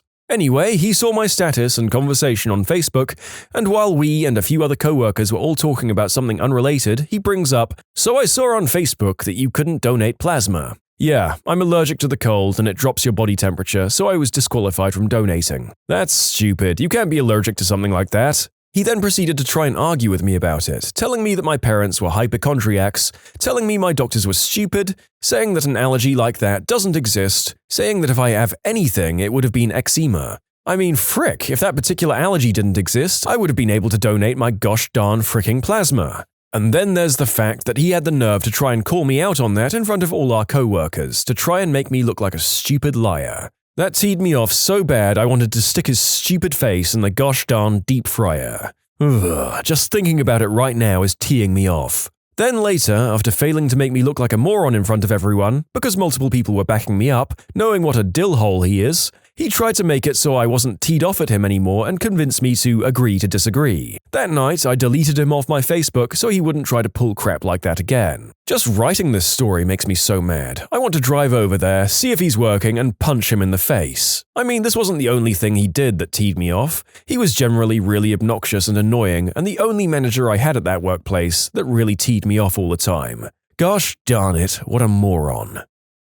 In a class in college, we were talking about organ transplants, and the professor asked if anybody had any personal stories about it. And I said I had a liver transplant and told a bit of my story. A girl, after, raised her hand and said, "I think we should stop everything like that because the world is overpopulated as it is." I stared, completely in shock that she'd say that right after I said I would have died years ago if it wasn't for a transplant. I think it would have been appropriate to stand up, point at her, and say, "Frick you too, madam." Bet the professor wouldn't have even been that annoyed. When I was a kid, I crashed into a set of trees while sledding. The trees were so slim that my leg got twisted around them. It took a few minutes for my sister and nephews to get it out, and all the while I'm screaming and crying. I hobble inside the house, freaking out because the pain was so bad I thought it was broken. I go to my parents for help, and they took one look at me and say, "Stop whining, it doesn't hurt," and went off to do what they were previously doing. I collapsed from the pain and had to go crawl up the stairs to my room. All the while my stepmom's standing over me calling me a faker and a liar and telling me to stop being so dramatic. I ended up passing out in the upstairs living room from the pain and dizziness. My leg wasn't broken, but I think it did get somewhat effed up, since I walk with a limp to this day. Gosh darn, you're still doing that fake limp thing? Drama queens. I mean, really? Sincerely, your stepmom. While giving my information to a store so I could rent video games, the store employer, name, me, Diana, yes, that's my real name, proceeded to spell my name. Are you sure? Doesn't it have 2 N's? No, just the one. Are you sure? I hand her my driver's license. Pretty darn tootin'. Oh, okay. I have a good one. My grandmother who has Alzheimer's disease lives with us, and she recently had a UTI. While in the hospital, she had a permanent catheter installed, and when she finally came home, a nurse, a bit of a B word I might add, came and showed my parents how to empty her bag. The nurse claimed that my grandma didn't have Alzheimer's, but was confused because memory loss can be apparently a symptom of a UTI. Even after my parents showed the nurse documentation, she still persisted. It was enough to mildly tee off my dad and upset my mum.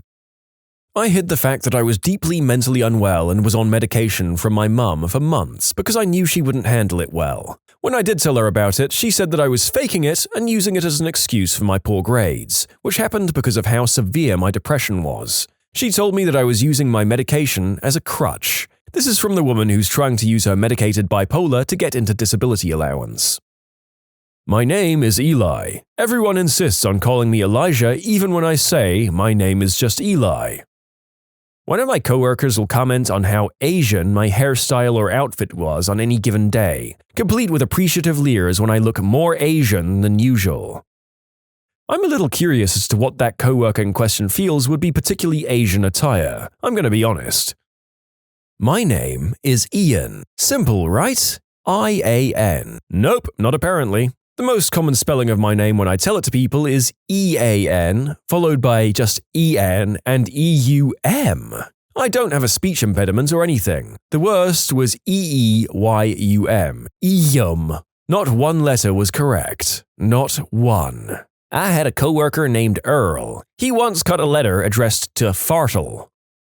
When I was 3, I got a huge cut from an accident in my house. I can't remember. And when I was taken to hospital, my parents actually had the piece of skin that was torn off. Only God knows why, and there was enough of the skin to sew it back on with stitches. So now I have a huge scar. One day, a D-bag friend of mine asked me about my scar, and I tell him the above story. Then he proceeded to go on a 10-minute rant about how medical technology has not advanced far enough to do a procedure like that. I lose all hope in humanity at this point for people living under rocks like this. I broke my foot in 2 places in October. I was sitting down on the floor in gym before class because I was exhausted. Some girl walked up to me and kicked me as hard as she could on my boot.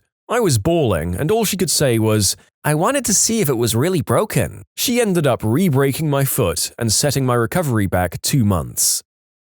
Although it doesn't happen often, as a Japanese American, I get occasional crap about the atrocities Japan committed during World War II. It doesn't make much sense considering my great-grandparents came to the US around 1900 to 1920. Also, my grandfathers both fought in the US Army during the war too, the 442nd Segregated Regiment. Not really offensive, but ridiculous. Her, where did you adopt your kids from? Me, I didn't. Then where did you get them? I made them, with my wife. Explanation, my wife is Chinese while I'm one of many flavors of vanilla, so my kids look Asian-ish. When I talk to someone on the late bus in 7th grade, I find it's fun to communicate with the losers, said the girl. Frick you, Melissa. That set back the recovery of my social anxiety by a few years. Congrats on getting knocked up at 19. A coworker of mine, who'd started working probably a couple of weeks prior to this, asked me out of the blue and all of a sudden, "So, are you like trans or something?" What offended me wasn't that she thought I looked like MTF, or the possibility of someone seeing me as trans, it was that she saw a tall, flat-chested, homely girl and reasoned that the girl must have been born a boy. Also, who asks a stranger something so personal in the first place? What is something you or someone you saw did, just to watch the world burn? I'm a high school science teacher. At least once a year we'll start a rumor about one of us getting arrested for something. A coworker of mine told some students that I dressed up as Selena Gomez for Halloween once. It's been over a year and I still get kids that like to yell, "Hi Selena!" I also toot while walking by students who I don't like for whatever reason. Crop dusting crappy students is one of my favorite parts of being a teacher. For a while, I had a townhouse where I had a bathroom window that overlooked the parking lot. Sometimes I would sit there with my key fob and hit the lock button so that the horn on my car would honk right when people walked by, just to watch them jump. In the early 90s, universal remote controls were new. I had a grudge against a local AV store, so I got one of the programmable remotes, and in the middle of the night I turned on everything in the store through the window and upped all the volumes to max. Once a week for months on end. Oh, I had a buddy that did this in high school. Whenever the teacher would attempt to show a movie in class, he'd use the universal remote to turn the TV off just as the teacher sat down. She was convinced the TV was haunted. You can buy a code-free universal remote that fits on your keyring. I had one and it was pretty handy at bars. My friend's girlfriend was complaining on Facebook about vomiting and feeling nauseous. I made a joke teasing her about morning sickness and congratulating her on the baby. The next hour had her wall blowing up with family and friends who took it seriously, congratulating her. Needless to say, I got a good laugh. This is a very bold move, and I'm sick because I kind of love how messed up it is. I wonder if her parents were friends with her on Facebook. A reply to this follows. Dude, this Christmas I had most of my family over for dinner, and out of nowhere, Cousin A went up to Cousin B, touched her belly and said, "How's the baby going?" jokingly. Cousin B froze, and it turns out she really was pregnant and planning on announcing it that night. Take a piece of paper and spread a thin layer of corn flour on the paper. Slide the piece of paper under a door and use a can of compressed air to blow the corn flour off the paper and onto everything on the other side of the door. The person who enters the room will find a thin layer of the powder coating quite a bit of the room. When they go to clean it up, they will inevitably use a damp cloth, and that is when the magic occurs. If you've ever played with corn flour and water, you know it becomes a non-Newtonian fluid, and these properties make it a nightmare to clean up. When you apply pressure, it's this stubborn, gloopy solid mess on the wall, but when you release the pressure, it starts to freely run down the wall like a liquid. Every Christmas, I take an ugly ornament off our tree and put it on someone else's, usually during a party or something. I have yet to be caught. One time I did something to watch the world burn, and it completely backfired in my face. It was the worst prank in the history of my life. I was a dumb child. I got superglue and I went around my house gluing down things that I thought people would rarely use. Top shelf picture frame, old scarf in my mum's bottom drawer, dictionary on the bookshelf, etc. About 20 things in total. I thought that people would come across these things over the course of months, that they would become confused and not understand how it kept happening. It was going to be my secret glory. My mum came across every single item in the course of a day. She cleans the house a lot more often than I anticipated. It was bad. Real bad. Most of the guys on the team I work with are quite overweight and have different opinions on weight loss. They also love being right. It's pretty simple to say, does, insert food here, make you, insert random weight or loss gain symptom, here? And then wait for the argument to explode, and put my headphones back on whilst they argue. I work in a pizza shop.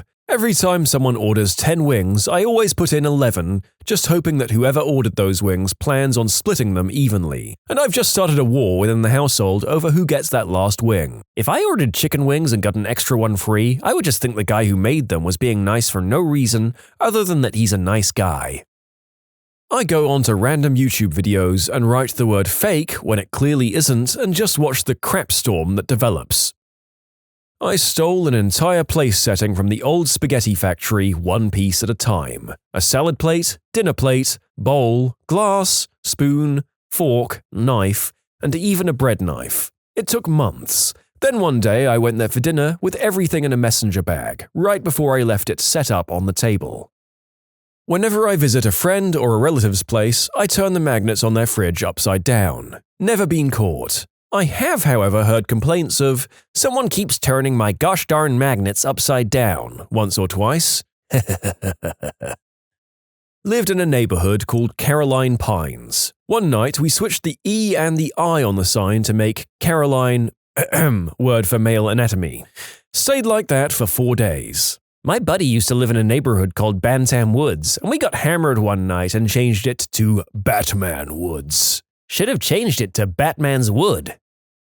In junior year of high school, my class was given a 200-question test to do in an hour and a half. Some kid convinced everyone to white out the corner of the Scantron, so the professor had to mark every single answer by hand in a class of 30. He had to do it, and the average was 84. Something like this happened at my school, and the teacher failed every test. In 4th grade, I created a club called the Safety Patrol Busters. I'm not sure how common Safety Patrol kids are, or if it's still done, but they were the kids who volunteered to make sure other kids weren't doing anything unsafe, like running. If they caught you running, they'd yell at you to stop and go back and walk. During recess, me and the other boys in the club would seek out the Safety Patrol kids in their orange vests and run as fast as we could past them. When they yelled stop, we'd keep running. This would usually cause them to give chase. We had this secret hiding spot underneath the portable classroom buildings, trailers, where we'd hide out and watch them try to find us. They never caught the Safety Patrol Busters, ever.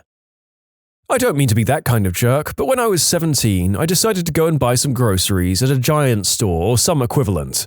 As I walked around, I saw some very strict-looking mums, and I had the brilliant idea of putting some random unhealthy food in their shopping carts, unnoticed, and let the kids take the blame. I thought I'd see what the mums would do. These mums, I could hear them from 2 aisles away, screaming at their children as they all denied putting the 6-pack of chocolate pudding, or 2 packs of Mountain Dew, or 4 boxes of Lucky Charms in the shopping cart.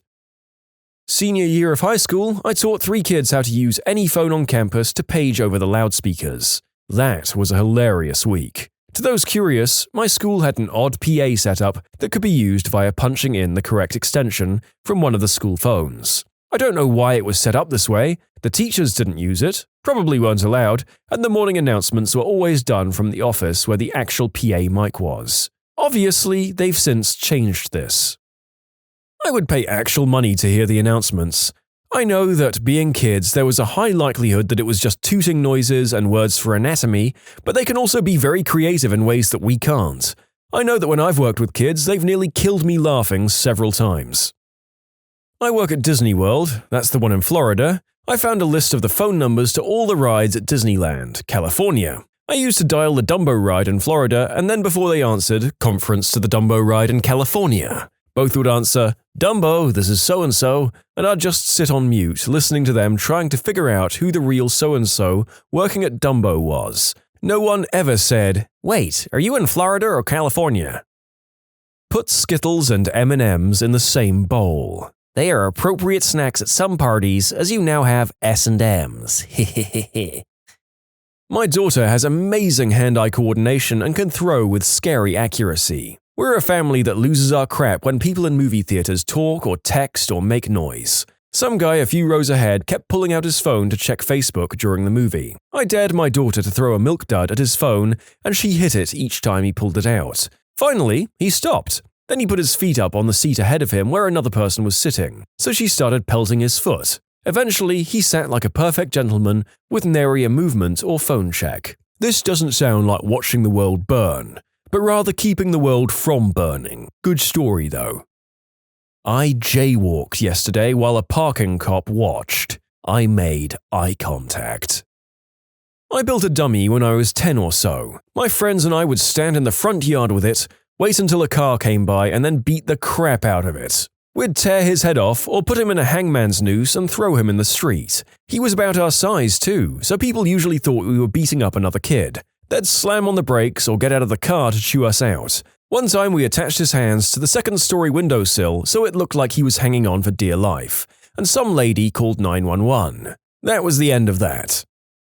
We had an empty block of land next door to our house when I was a teenager, with a tall fence across the front. I used to drag our trampoline over to the fence, climb onto the neighbor's adjoining brick fence and wait for someone to walk past before yelling, "Swan dive!" and doing one onto the trampoline. From their perspective, it looked like I was doing a belly flop onto solid ground, and I never failed to get a reaction.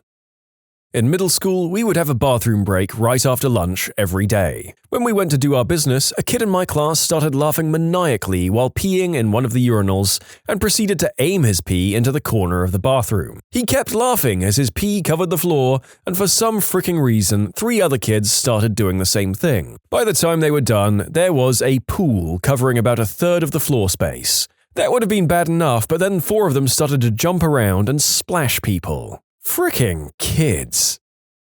You can submit your own stories to be featured here on the channel. The story submission link is in the description below, and if you want to listen to some vibey music in the background, check out easymode, also linked below, and subscribe. I worked as a camp counselor for a long time, and when I was supervising a big area alone, I'd bring all of my water guns. I hate participating in water fights, but I love watching them. My favorite thing to do is to give a water gun to one kid and encourage them to be as obnoxious as possible, watching while everyone else in the area grows to slowly hate them. Then I'll start passing them out to the other obnoxious kids and build my own little squad of terror. But the real fun comes when I engineer their demise by slowly arming a resistance against them. Brother begins turning on brother, and I watch like Caligula atop my tall rock, dry and sipping bug juice. The goal is to have a full-on war breakout by the time someone else is supposed to take over for me. In my 8th grade English class, we occasionally critiqued each other's assignments by leaving a comment on the back and then passing it to the person next to us, until everyone had reviewed each paper. One day, I decided to write "I heart Brandon," I'm Brandon, on every single paper. Eventually, my teacher noticed and got really upset that someone wasn't taking the task seriously. She instantly accused my girlfriend, who happened to be in the class and was always doodling girly stuff on her binder instead of paying attention. My girlfriend, full of adolescent emotions, erupted into tears while proclaiming her innocence. After a moment, my girlfriend's tears of embarrassment turned into tears of rage when she realized that if she hadn't written the message, another girl probably had. She got up out of her chair and started yelling and pointing at another girl, accusing her of trying to break us up. The other girl denied doing it and then started firing vulgar insults right back at my girlfriend. At this point, everyone in the class was yelling and cheering on the verbal slugfest, until eventually my teacher got everyone under control. Needless to say, I could have stopped the ordeal at any moment. I still smile just thinking about it. I worked as a wilderness guide this summer. Among my duties was packing food for the kids, ages 14 through 18, whom I would bring into the wilderness for 5 to 10 days. Every meal, chewy granola bars were involved. I would always pack 11, for 12 kids, of the same flavor, usually s'mores, and then one wild card. The kids would get so sick of the s'mores by day 2 or 3, and it was the funniest thing in the world to watch them fight over the special flavor. Real Lord of the Flies stuff. There are 2 break rooms on my floor at work, and each of them has a few cupboards full of dishes and coffee cups. Each break room pretty much is the same distance from my cubicle. Each day I make a cup of tea in one break room, and when done, I put it in the other's dishwasher. I roped in a coworker who sits next to me to do this as well. It was only a matter of a few weeks before people were complaining about how one break room had way too many coffee cups, and the other one always had none. Near the end of the school year, I found a stash of permanent markers in the staff room of the elementary school in which I taught. This school required all students to remove outdoor footwear and place them on shelves near the exits. On the last day of school, I put a gift marker in each shoe. After school, I relaxed on the playground and watched. At any instant, I could see all of the stages of the prank play out. The surprised discovery, the opening and testing of the pen, the tentative line drawn down the stair rail, and the expanding cloud of graffiti spreading out from each doorway. I have 2 really crappy roommates. They won't clean, they use my crap all the time, play music and video games really loud until 4 AM sometimes. Anyway, I like to mess with them a lot by doing little things to annoy them. For instance, one of them is really short and I'm 6'4", so sometimes I put stuff that he uses a lot on really high shelves or places where he can't see them. One of them is constantly playing my Xbox on my TV, even when I want to play, so one time before I went out of town for the weekend, I put clear tape over the CD drive so it wouldn't open, and it actually just looked really like the Xbox broke. So that was fun. When I came back, it magically worked perfectly. Just little things to annoy them until I can get the frick out of there. I had a big tub full of jelly beans when I was a kid, and my cousin dumped in a bag of those Harry Potter ones with flavors like grass and booger. There weren't a lot of them, but there were enough that every once in a while you would unexpectedly gag. I don't know if any of our listeners are old enough to remember these, but the Bertie Bott's every flavor beans were absolutely disgusting. If you did this in a communal bowl of jelly beans rather than one's relatives, you would raise hell. I hold the doors open for people who are more than 7 feet away just to watch them do that stupid half jog. I really enjoy it when they thank me through gritted teeth and labored breath. I love when people do this. I intentionally walk slower just to be that guy. I've had people give up and just let go of the door and walk away. This doesn't work for me. I love making situations awkward, so I will stand there with an awkward smile on my face. I might even do an awkward half wave and call you Jeff.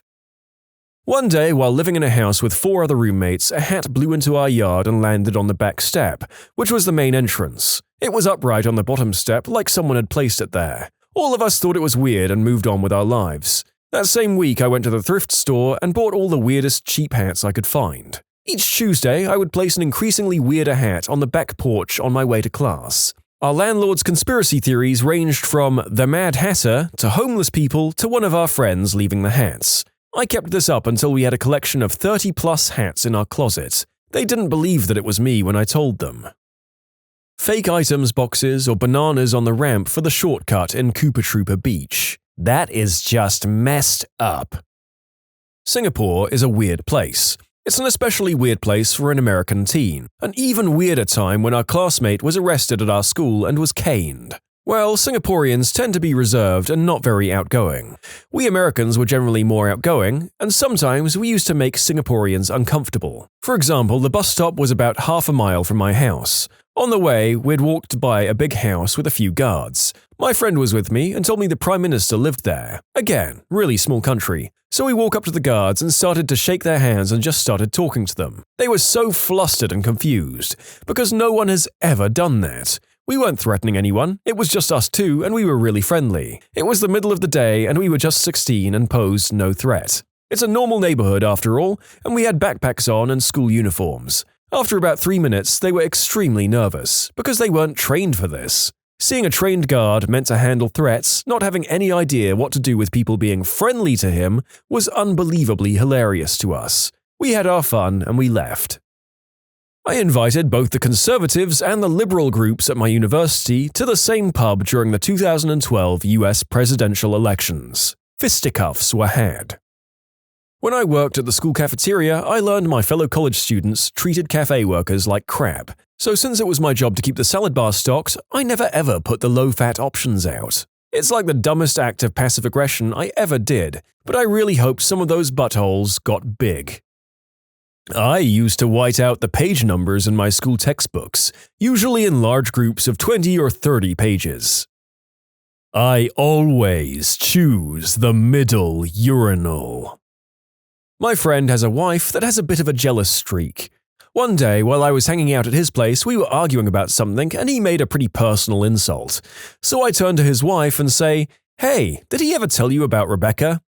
He shot up off the couch with a look on his face that I can only describe as a combination of fear, anger, and a desire to murder me and started yelling, "He's a fricking liar! Don't believe a word he says!" A guy was being a royal prick to me and everyone around him, just a loud D-bag. It was at a local resale store and I was holding this old 90s VHS video recorder, and when he saw it, he went apecrap over wanting it so bad. He even tried to take it out of my hands at one point, which almost got his butt kicked 6 ways to Sunday. Well, I didn't even really want it, but I paid $20 for it. This guy wanted it so badly he followed me outside and offered something like $40 for it, and that I would be stupid not to take it. I didn't say a gosh darn word. I stared his butt down for about 5 seconds before walking to the dumpster by the side of the building. Just with all of my force and all of my might, I spiked that fricking VHS down into the empty metal dumpster. It hit with such force, lots of little plastic and metal bits came flying up, and that recorder was effed. The look on his face made it so worth it. I started laughing hysterically all the way to my car, and as I was driving away, he was still just open-mouthed and staring at me. I lost my voice the next day from laughing for so long and so hard. The KLF, an extremely successful British acid house duo, ended up with about £1 million on their hands. What did they do? They took it to an island off Scotland and burned it. I think the most normal thing one can do to ensure the world burns is deny climate change. In high school, we went around late at night during an election and swapped people's lawn signs with one from the other party. I'm a line cook at a restaurant, and just a few months after starting there, we went through some major management changes. The proprietor had just quit and the head chef fired under questionable circumstances. A lot of the staff seemed pretty loyal to them and felt more like family. The days and weeks that followed were filled with hot tempers and a lot of women crying. One morning, a new lady chef was making herself a cup of coffee and commented that it tasted funny, concluding she hadn't rinsed the pot out well enough. Nobody thinks anything of it, and we continue about our workday. I'm working the next morning, and one of the prep cooks noticed that something he's cooking tasted funny, and I remembered about the coffee from the morning before. After an investigation, he concludes that someone had mixed powdered laundry soap in the big bin of sugar. Thousands and thousands of dollars of food were thrown out that morning. Everything made in the past few days with sugar. Nobody knows if and how many customers were served tainted food, but authorities were notified, and ultimately no cases of illness came up. It's a pretty unanimous opinion that a prep cook who had quit a few days before was the culprit, but to my knowledge, no charges have been filed. What are your worst college roommate horror stories? When I was a freshman, my roommate basically had his girlfriend, whose own room was on our floor, move into our small dorm. They were banging all the time for 4 solid months. I'm waking up, they're screwing. Go to sleep, screwing. Get back from class, they're screwing. It was completely out of hand. It was every day at least 5 times for months. There were empty bulk protection boxes everywhere on his side. I basically couldn't be in my room. One day, I just wanted to come home from a long day, sit down and play Mortal Kombat with my friends in my room. But you guessed it, my room was locked. I went to our lounge, dejected, and told my friends, I really just want to walk in there, sit down and play just to spite them. One friend looked up at me and said, "Why don't you?" I was shocked. Then I nodded and said, "Yeah, why don't I? Let's go, boys." So without even knocking, 12 people followed me as I unlocked the door, walked in, refused to acknowledge them, turned on my Xbox, and we played for hours. They just sat there for a while dumbfounded. That's the same week I changed rooms. Next one wasn't too much better, but at least I could be in it. My roommate kidnapped 2 guys and held them for ransom. One hostage was set free weeks later, while the other wasn't so lucky. The body was eventually found in a basement, buried in the ground. I rented a room in an apartment there. He lived in it before I moved in. So the cops busted in and apprehended my roommate while he was sleeping. Tried for kidnapping and manslaughter along with a few of his other associates. This was in Ontario, Canada, around 2011-2012. I never really followed the story until after I moved the heck out, and then I learned that they were all in jail. My roommate was Sahib Malik. He seemed like a normal, nice guy. Student at the local university. Had no problems with him, aside from him using my kitchen knife without permission. My cousin is an international college student who had just moved here and barely spoke any English. He moved in with another roommate to offset the ridiculous cost of a New York apartment. His roommate met a pretty cute girl. However, he discussed it with my cousin and agreed that there was something odd about the girl. He didn't want to fully commit to a relationship just yet, but they still hooked up. My cousin also said that his roommate still talked to other girls but didn't move further than that. One day, my cousin and his roommate were having breakfast in the kitchen. The girl had slept over the night before. The girl wakes up and goes into the kitchen and picks up a knife and then stabs the roommate in the neck 3 times. My cousin freezes in shock but then picks up his chair and tried to fend her away. She then takes the knife and stabs herself in the chest. Everyone survives. My cousin cried and called my dad, telling him he hates America and wants to go back to China. Well, that went a million times further than I think any of us could have predicted. As a non-American, I can neither confirm nor deny whether insane crimes of passion are a regular thing in the student dorms there. She got mad when I moved her clothes to the dryer after they'd been sitting in the washer for a day and a half. I just set their wet clothes on top of the dryer if they didn't move them in a timely manner. If they complained, I'd just tell them I didn't know what in their wash was dryer safe. Besides, it was likely when my wash was done, their clothes would still be in the dryer anyways. I'm in college and my roommate currently likes to crank it and leave his used splooge tissues all over the floor. I've told him to clean up after himself a million times. No flushing or throwing them away. It grosses me out so bad, and I never bring my girlfriend to the house because of it. Buy some tongs. The next time you see one, put it in a random place. Shove one in his shoe. Put some in his backpack, in the pockets of his jeans or sweaters, in between his bedsheets. Get creative, man. The B-word didn't pay rent for 3 months, and we didn't know until after our lease was up. Was just resolved 6 months ago, and I graduated 2 years ago. I will never sign a joint lease again. I had a roommate that would mix booze and pills. One night, she fell asleep with her adult fun toy doing its thing. She woke up when the batteries ran out. At least she had some fun dreams. I've never resided in a college dorm, but I just wanted to share that once I was in a Skype call with my good friend who does reside in a dorm, who left his mic on when he left for an extended period of time, allowing me and the other 2 people in our call to hear all his roommates, like 5 other guys, arguing about who ate the last Pop-Tart. It got pretty intense. Is this what dorm life is like? Freshman year college had bunk beds. Drunk roommate comes home before me. He sleeps on top. He drank too much, and he wet the bed. Like an open fire hydrant, apparently. I came home later and sat down in a flash flood puddle in my completely soaked mattress. Here's how it went. I got home, sat on bed, squish sound, butt is wet. What the frick? I feel his mattress above from where I'm sitting, and it's wet. I stand up and I look at him sleeping in soaked sheets above me. Proceed to yell at him. Needless to say, I threw it in the shower and told him to get me a new one. Apparently, this isn't that uncommon, and the magic pee theory still holds up. My favorite roommate story is from freshman year. My roommate came home drunk one night and wandered into the dorm basement. She was too drunk to find a bathroom, so she peed in the dryer. Not the washing machine, the dryer. I'm half horrified and half impressed, given the fact that it was a front loader. And in an incredible twist of fate, the next day she forgot her clothes in the washing machine. Some kind gentleman paid to put them in the dryer for her, and it just so happened that it was the one she had peed in the night before. Sometimes I think karma isn't real, and then I read a story like this.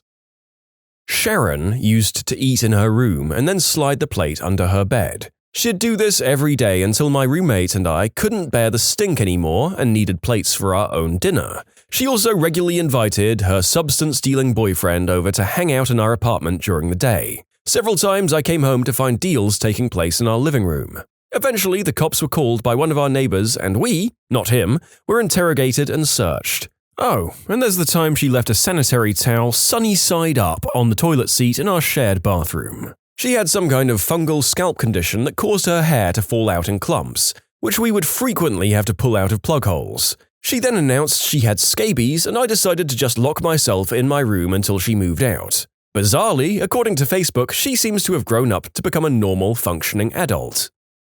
My first roommate. Oh, the memories. Very heavy, very socially awkward, and definitely psychotic. Often mumbled to himself with shifty eyes, ate my food, and was either railing against the evils of religion or trying to get me to join the Army of the Virgin or some other Catholic sect. He often lounged about in his tighty-whities and refused to clothe himself if I had a guest or girls over. He would just sit down and put a blanket over his lap. I walked in on him cranking it or blaring adult movies a number of times, with which he used my tissues. He would also have long phone arguments with his girlfriend, who, according to the wallet photo he had of her, was greedily from Captain Planet. The kicker for me was when he had a breakdown and called the RA and a counselor to talk with him while I was writing a paper. He was highly agitated and at one point said, "I just looked over at my roommate while he was asleep and I thought to myself, I should just take a knife and kill him then myself. No offense, John." I was in the zone with my paper, so I automatically replied, "None taken." Then did a double take as the horror dawned on me. Nonplussed eye contact with my RA. I noped the frick out and moved to a different floor. My roommate shaved his chest hair in the kitchen. He also had a super loud Asian girlfriend who screamed during the doing of the deed, even when we had people over. My freshman roommate installed a sliding bolt on the door to our shared room so that I couldn't enter while he was in bed with girls he brought in, which was so random I could never tell when he'd be using the room. The worst part was when I'd get back very late, wanting to get into the room and go to sleep, and he'd have me locked out in the hallway, especially when I had an early class. Even when I waited patiently in the hall, he refused to unlock the door, until one night I knocked harder and he threw a glass full of ice water in my face as he finally opened it. My roommate and his girlfriend's anniversary happened to be on Valentine's Day. On the morning of, I awoke to the smell of chocolate fondue and noticed him making chocolate-dipped strawberries. I commented on how nice he was for doing that, to which he replied, "Yeah, and if she's lucky she'll get my chocolate-dipped wang afterwards." Now, I thought he was joking, but later that night I heard a scream, not out of the ordinary if you know what their bedroom life was like, but that's another story, followed by the door slamming. I went on with my night and figured it was not a big deal. The next morning I saw him in our kitchen and he apologized for the scream. Me being naive, I asked what had happened. His actual response was, I wanted to give her dessert, so I poured the fondue right onto my eggplant. He then had rushed to the hospital to get his burns treated. I could never look at him or chocolate fondue the same.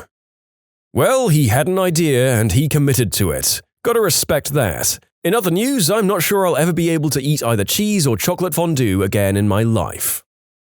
My freshman roommate was an okay guy, but we didn't really have a ton in common. I think the housing department matched us up simply because we both liked ska music. The guy seemed kind of asexual. He had friends but never had guests, and I couldn't tell if he was gay or straight or what. Keep in mind that in those days, even in the most enlightened circles, some people tried to stay in the closet. Now, one of the things I regret most about college was drinking to excess, and I'd get blotto where I remembered very little about the nights before. One night I was way too hammered and I don't even remember how I got back to my room. But I woke up around 4 a.m. to the oddest dream, which was that while I passed out, my roommate came over to my bed, took off his pants and climbed on top of me. In the dream, I woke up while he was pulling down my pants and I rolled over and with one solid push, shoved him across the room where he crashed into his bed in his tighty-whities.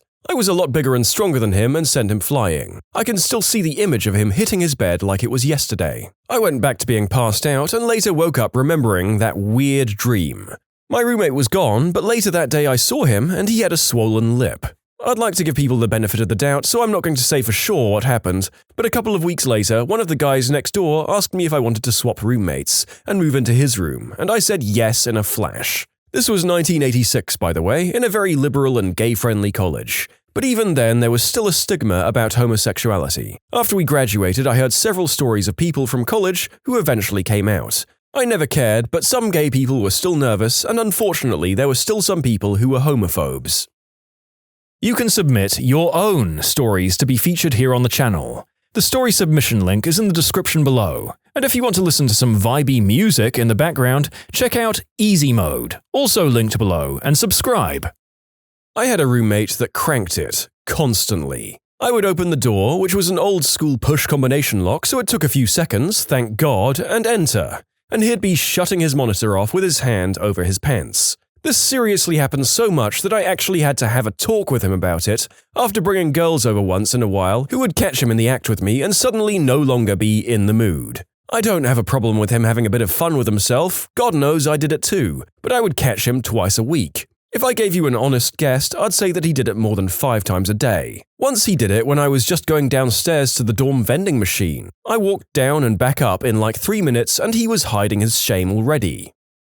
Freshman year, I got bunked up with an extra roommate due to over-enrollment. A cramped dorm room with 3 guys in it. For a while, things were pretty fun and we were all friends. But after about 2 months, one roommate had a few disgusting habits. First, he instead of walking literally across the hallway to the bathroom, would pee in an empty or half-empty Gatorade bottle and just let them sit in the open. That was gross. But then he started crapping in takeout boxes and letting them sit all night or day until me and the other roommate got back to yell at him. The third thing is he had a shoebox collection of used rubbers to be cranked into. The smell was so horrendous and awful, it took the RA and whoever else was in charge of housing a month to finally relocate me and the other guy and eventually kick the gross dude out. So for nearly an entire semester, at any time you could walk into our room and see crap in a container with leftovers still in it, a mosaic of different colored pee bottles, or a soggy shoebox on his desk filled with used rubbers. He never went to class and would play video games on his computer until 5 a.m. every day.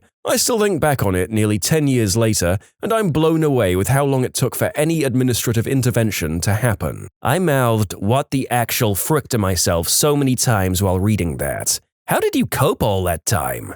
Spent some nights in the library or couch crashing at a friend's. Sometimes yelling at him enough would get him to clean up and at least keep his nasty box locked away. But after a couple of days, he would start filling his bottles and boxes again. The guy had no shame, no hygiene, and no respect for those around him. Horrible guy destined to live in a crappy basement apartment, bouncing from one minimum wage job to the next. My roommate once invited a girl that was kicked out of her house to stay with us. Keep in mind that our dorm room was barely larger than a prison cell. I listened to them do the deed on the bottom bunk more times than I care to remember. Your roommate definitely thinks you're the crappy roommate for not leaving when they wanted to do the deed. My roommate just gave me Chipotle money when he wanted to do the deed with his girlfriend.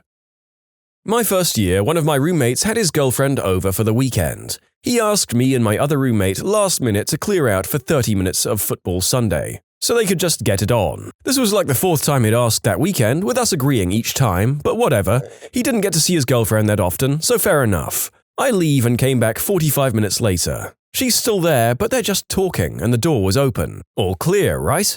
Around 10 minutes later, he asks me to give them a second and I tell him I'll be in the lounge and to text me when I'm good to come back. He didn't text me. I stayed there for over an hour waiting, but once a friend walked through, I asked him to check if they were still in our room. Nope. He had just left and never told me, while I wasted an hour not watching football. He brought this up in an argument months later, saying that I was a butt for walking in well after the time he'd asked me to stay out, and that he purposefully didn't text me because he was teed off. What the frick? How am I the butthole when I agreed to every single thing he asked? How am I supposed to know that door wide open and just sitting on the bed chatting is code for stay out? Now I'm angry about this all over again. I haven't seen him around the university in forever, so I hope he dropped out.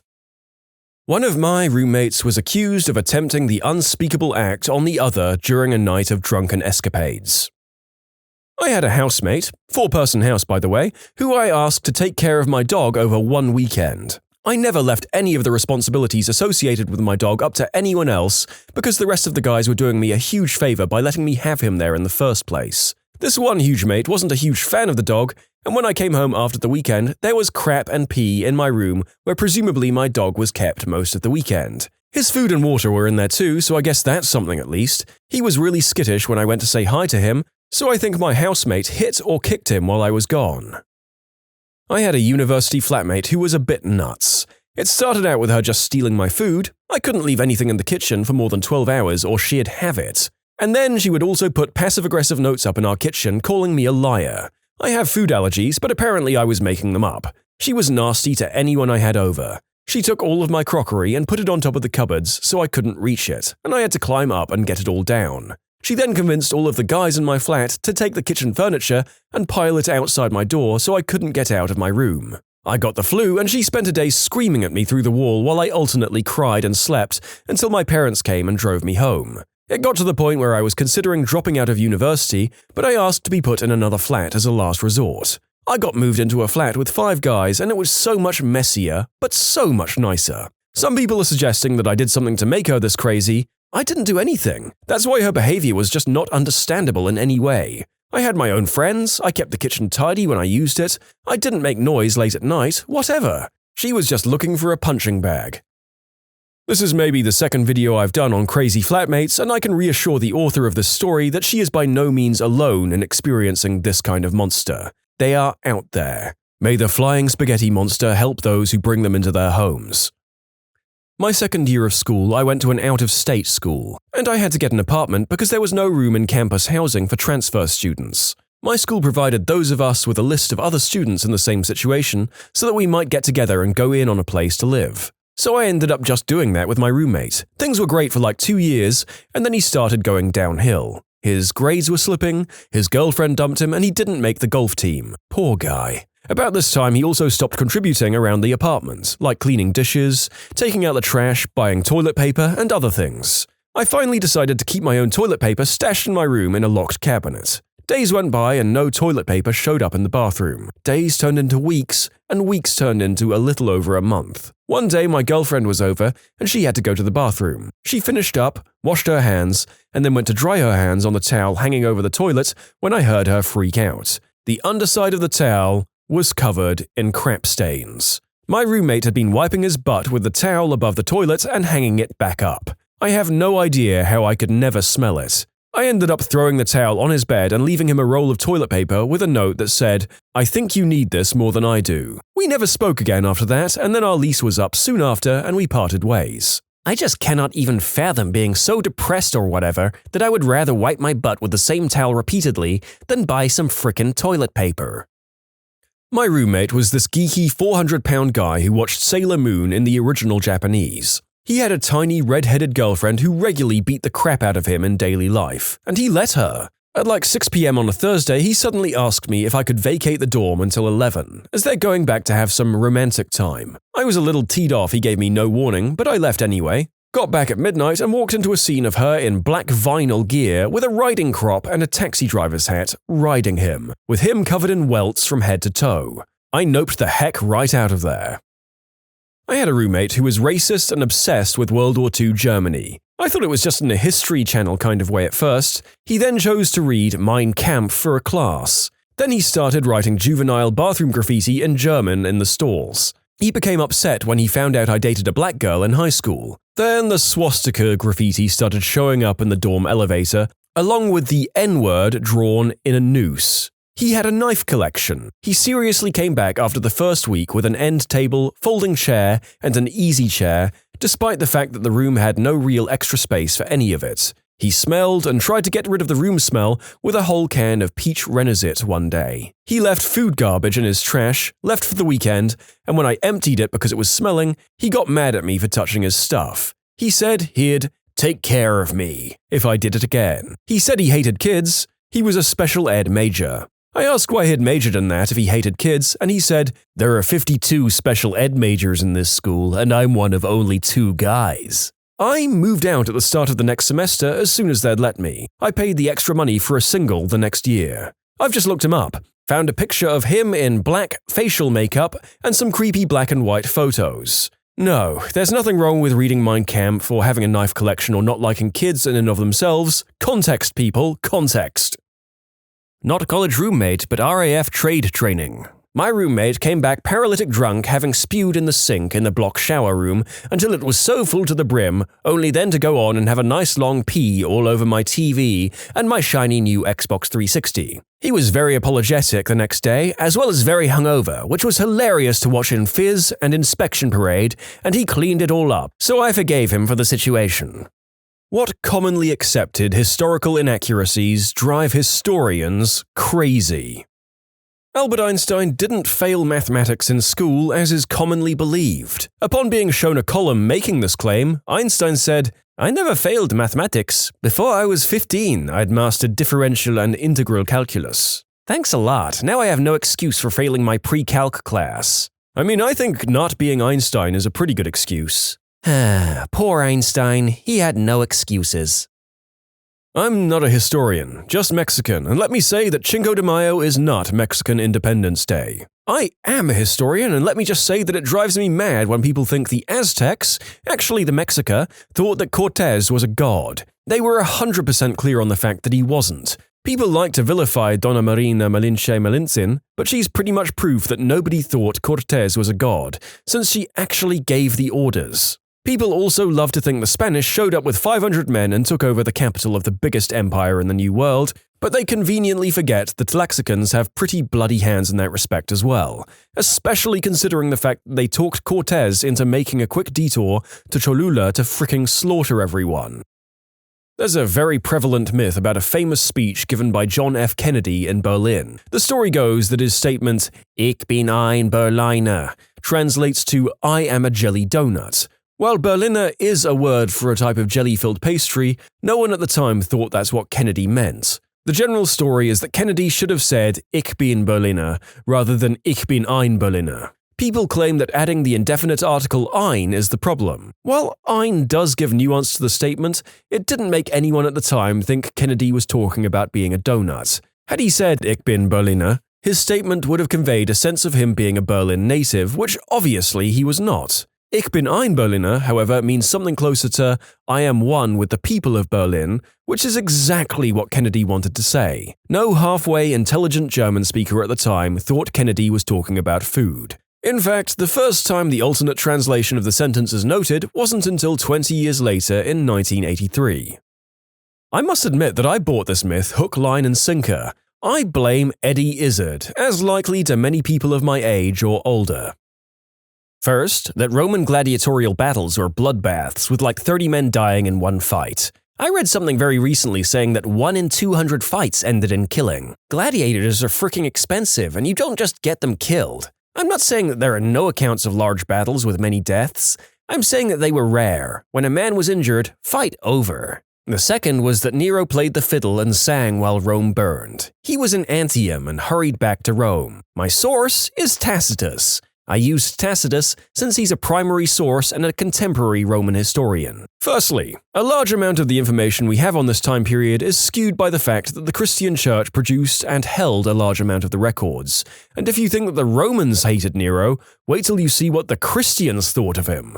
Secondly, if you're really interested in learning more, the fine community at Reddit Ask Historians is full of the most knowledgeable and polite bunch of Redditors you'll have the pleasure of interacting with. Now, to expand on Nero, there are other accounts of him spearheading the relief efforts and housing refugees in what was left of the imperial palace. The Equites were really not fond of Nero, though, and since they were the ones that wrote the history books, we get a demonized image of Nero. I'm also glad that you pointed out the gladiatorial misconception. Gladiators were very well cared for by those that owned them. The misconception probably stems from the use of arenas as execution grounds for prisoners and the like. They would often be killed en masse, which could easily be mixed up with the gladiators being tossed in to die as the years went on. Those points aside, I'd like to address a couple of things.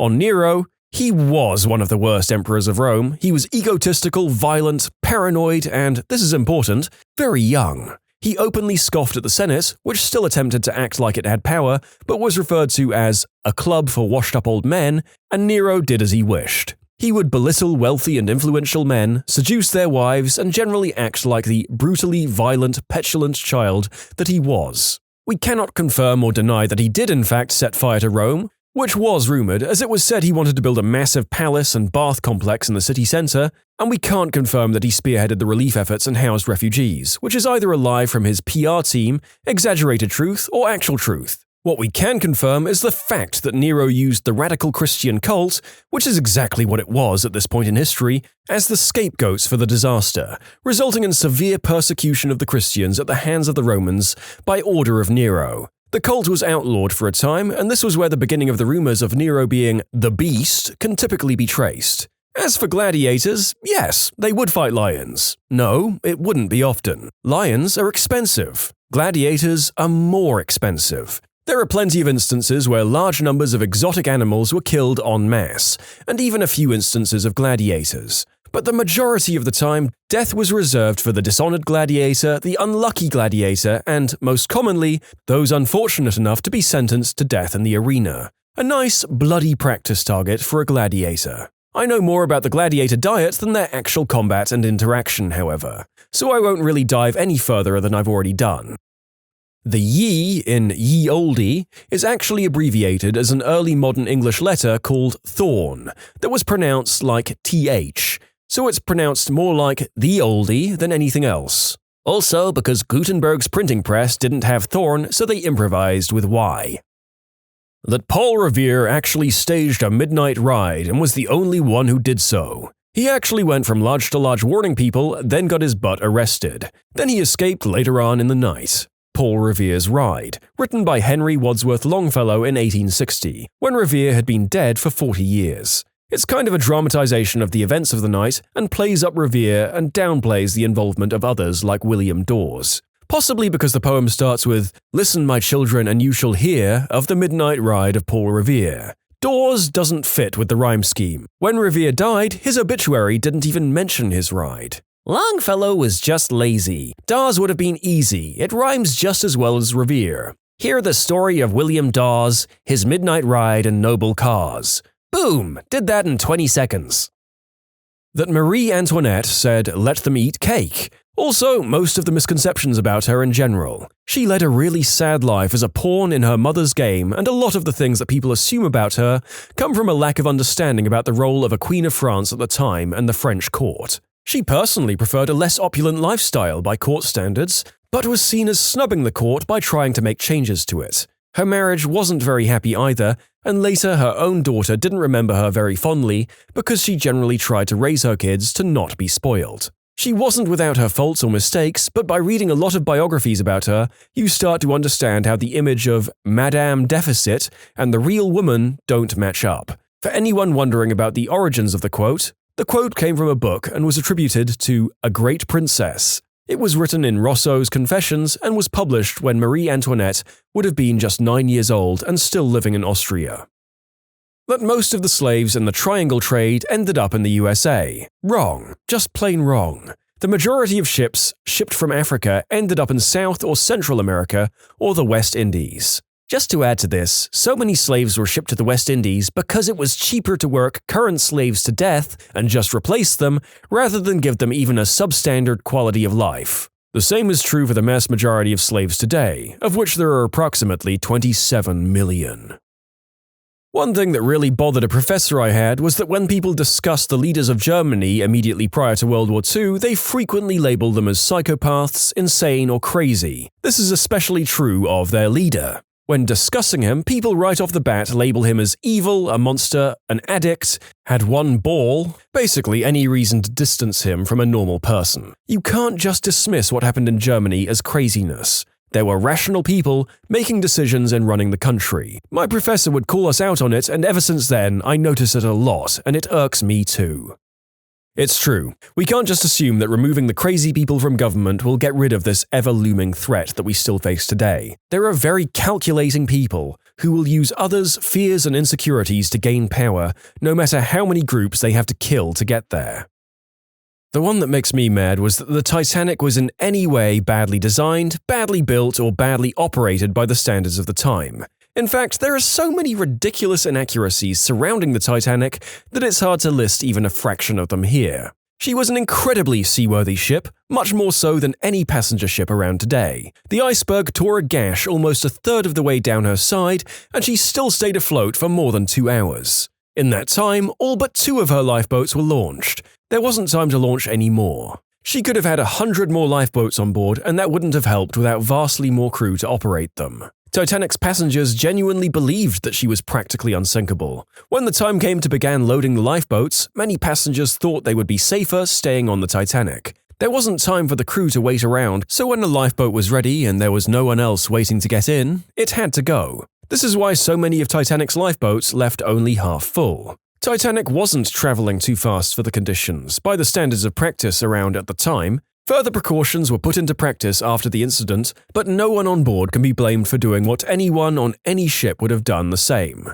She wasn't built using substandard materials. This rumor goes around a lot these days because of an article that was written some time ago. What the article is supposed to mean is that there was much better quality steel available today. This was not the case in 1909. Additionally, Titanic's builders were paid on a fee plus materials basis. They were given a set fee to construct the ship, plus the cost of all materials used. There was no incentive to use anything but the best steel they could get their hands on. The shipyard had an excellent reputation and would not risk tainting it by using bad steel, which could easily be noticed on inspection anyway. Titanic and her 2 sister ships, the Olympic and Britannic, were also surprisingly maneuverable for their size, much more so than expected. Some will tell you that Titanic's rudder was too small, but this simply isn't true. In fact, Olympic's wartime captain marveled at her maneuverability and was even able to throw her into a sudden turn, ramming and sinking a German U-boat. Olympic was the only merchant vessel throughout the First World War recorded to have sunk an enemy vessel. You can submit your own stories to be featured here on the channel. The story submission link is in the description below. And if you want to listen to some vibey music in the background, check out easymode, also linked below, and subscribe. Galileo's models at the time of the controversy were less accurate than the geocentric models for predicting movements of celestial bodies, important for navigation. There was ample reason to be skeptical. The Catholic response was primarily because he decided to insult the Pope, his patron, not his scientific views. Church views on geocentric system were largely based on Greek models and not the scripture. Since his parody of the Pope was done within his works advocating heliocentrism, the Church requested he cease to publish them, but allowed him to publish about other scientific subjects. He agreed to do so. He later broke that promise, leading to the famous trials. It wasn't a war against science, it was politics. The myth that Napoleon was tiny. He was actually above average height. This mistake is due to the fact that the French inches were different from the English inches, I believe. And that there are paintings where he's depicted with French grenadiers, which usually were the biggest soldiers in the French army and all towered over him. Also, British propagandists were really good at the time, so they convinced everyone, including America to this day, that he was short. That people in the Middle Ages used spices to mask the flavor of meat that had gone bad. If you could afford spices that were traded from far-off lands at great expense, you could well afford fresh meat. Well, what about local spices? Cumin grew all over the Mediterranean and was used more often than black pepper, which is from India. The ancient Greeks kept cumin at the dining table in its own container, much as pepper is frequently kept today, and this practice continues in Morocco. Cumin was also heavily used in ancient Roman cuisine. The source is Wikipedia here, though. So isn't it plausible that poorer Indians used a variety of things to preserve meat and mask the flavor of lower quality stuff, while poorer Europeans used local cumin for the same purpose? Obviously, people enjoy spices anyway, but it doesn't seem outlandish that poor people would use whatever was local and cheap in greater quantities, whereas richer people would have access to the exotic stuff and use it for more variety. Although even wealthy Romans used spices far in excess compared to what our contemporary palates are used to, essentially masking what we think good meat should taste like. So maybe our entire concept of seasoning just doesn't translate to their time. But the fact is, there were definitely peasants who took their chances on varying grades of crappy meat, but also access to cheap local spices.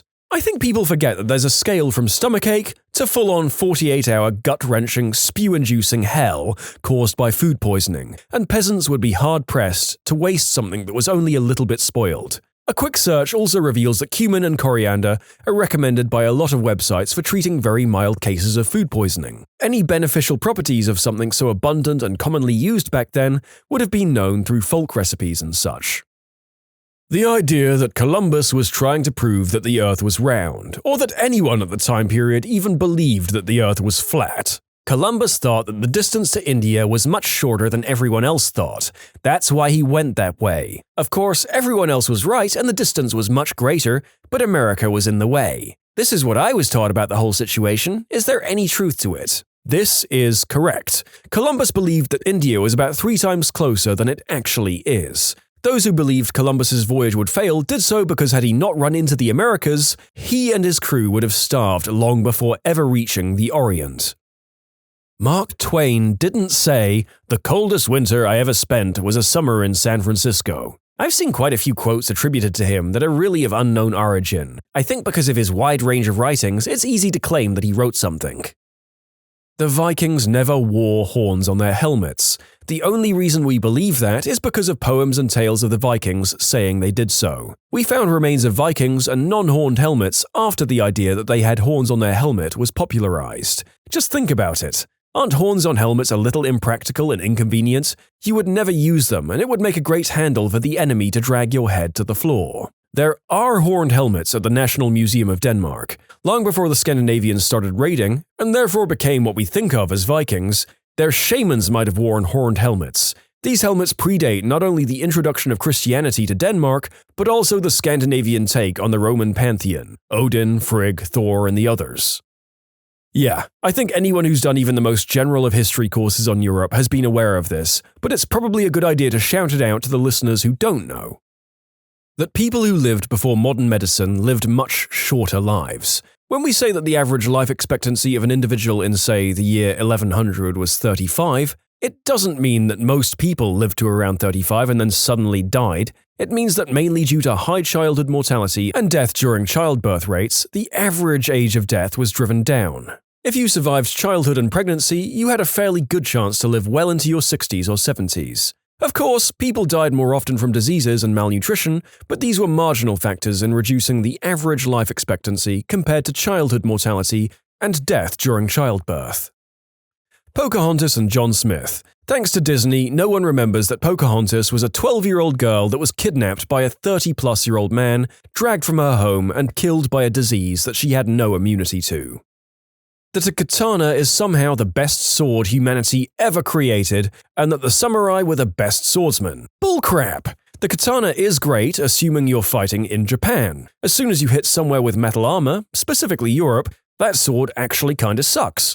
Also, when you break down sword fighting among all the major sword cultures of Europe, Japan, China, some parts of India, 75% of it is the same crap, mostly with variances in footwork. Europeans could handle a sword just as well as the Japanese.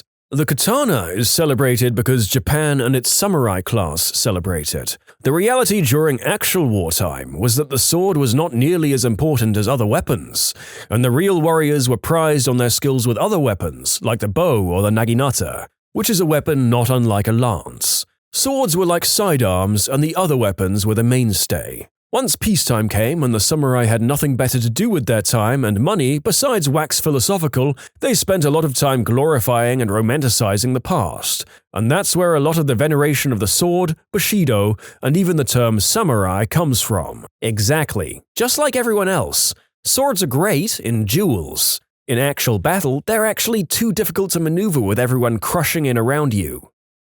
The exemption of the American-Philippine War from lower levels of history classes. I didn't even hear about it, much less learn about it until I took an AP class. Yeah, people really don't learn how crappy America has been sometimes. Yeah, George W. Bush offered the standard US high school explanation of the Spanish-American War during a visit to Manila once, and I facepalmed. The version where Spain totally had it coming because they blew up our one ship? Yeah, and we were greeted as great liberators by the Filipinos who graciously submitted to a half-century more of colonialism with no questions asked. Good old imperialism, the system where everybody wins.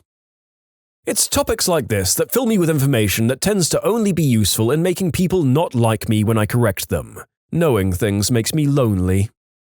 The common American myth that Jesse James was an American Robin Hood. Jesse James was a fiery rebel who killed unarmed and innocent people who posed no threat to him and robbed southern as well as northern banks and trains. Jesse's murderer is frequently referred to as the coward Robert Ford. While Ford did shoot him while facing his back, Jesse James once shot an innocent man named John Sheets who was merely filling out a bank slip. Jesse James never gave any money back to people who needed it or really had any chivalrous qualities other than deluding himself that he was a southern gentleman. The truth is that Jesse James was a domestic terrorist who stole and victimized dozens of people, killed innocents, and aggrandized himself by stealing the success of others. As someone from the UK, I think people forget about how crappy the country has acted over the centuries. We're obviously not the root of all evil, but people forget. We seem to celebrate the abolition of slavery and look at the US as the ones with slaves, when we'd been carting slaves around the world for a substantially longer time. Having a huge empire might have sounded quite cool and civilizing, but we were pretty awful in some cases, especially with how we treated the Aborigines. The Tories seem to want to bring back the pride in the history of the empire, but it's something we should have looked at more objectively. The same goes for Belgium. Leopold II killed a lot of people. He was responsible for the death of about 10 to 12 million Congolese people. Yet nobody really seems to remember. It just doesn't have the same impact, all because we haven't heard of it or we didn't watch enough documentaries about it. The relative scope of World War II on the Western Front versus the Eastern Front. People never understand or are even taught the sheer magnitude and difference. Americans are taught as if we were basically what won the war in Europe. It's pretty darn misleading. Fun fact, 80% of German combat power was used on the Eastern Front. In reality, D-Day, while significant, did not win the war in Europe. A few battles I would say are more significant would be Stalingrad and of course Kursk. People have no idea of the sheer size of the war on the Eastern Front, not to mention the brutality on both sides. You know it must suck when German troops consider fighting on the Western Front a break or vacation. That there were just 300 Spartans at Thermopylae. There was pretty much every other Greek city-state there at the time. Sparta fielded one of the smallest armies there and reluctantly went to war because they initially wanted to stay behind on their little peninsula. Even after the crap hit the fan and the rest of the Greeks retreated, there were still 700 Thespians and 400 Thebans as well as 300 Spartans that fought to the last. What really rustles my jimmies about it is that the Spartans couldn't be seen as retreating, they had to fight by the morals and laws that had been drummed into them. The Thebans and Thespians just stayed behind because they had gonads of steel, even though in those days they were more of a militia than trained soldiers like the Spartans, and they get zero recognition. Croissants are not French. Everyone, including the French, associates them with France, but really, the croissant is Austrian. After a baker in Vienna saw that the Turks were coming, the alarm was sounded just in time. When eventually the Turks were beaten back, the baker was allowed to make a celebratory pastry for the occasion. He created a crescent moon, since this was the Islamic and Turkish symbol. We skipped to Marie Antoinette. She loved the croissant and took the recipe with her to France. From then on, it became one of the most famous pastries of all time. What's the worst job you've ever had? I sprinkled mud onto potatoes that had already been washed, so they'd look freshly dug when they hit the supermarket. Most depressing holiday job I've ever had. There are some terrible jobs on here, but this is so brilliantly, horribly futile. Incomprehensibly pointless. I spent a week working the business end of the MechSep 2000, the actual name of the machine is repressed deep down inside me, which was a grinding horror that separated tiny scraps of chicken meat from splinters of bone. The chicken was delivered in frozen 10-kilogram blocks. Me and 3 or 4 other chosen ones had the task of breaking up the gore block with a chisel and feeding it into the mechanical maw. One day, one of our blocks consisted entirely of wishbones. Thousands of them.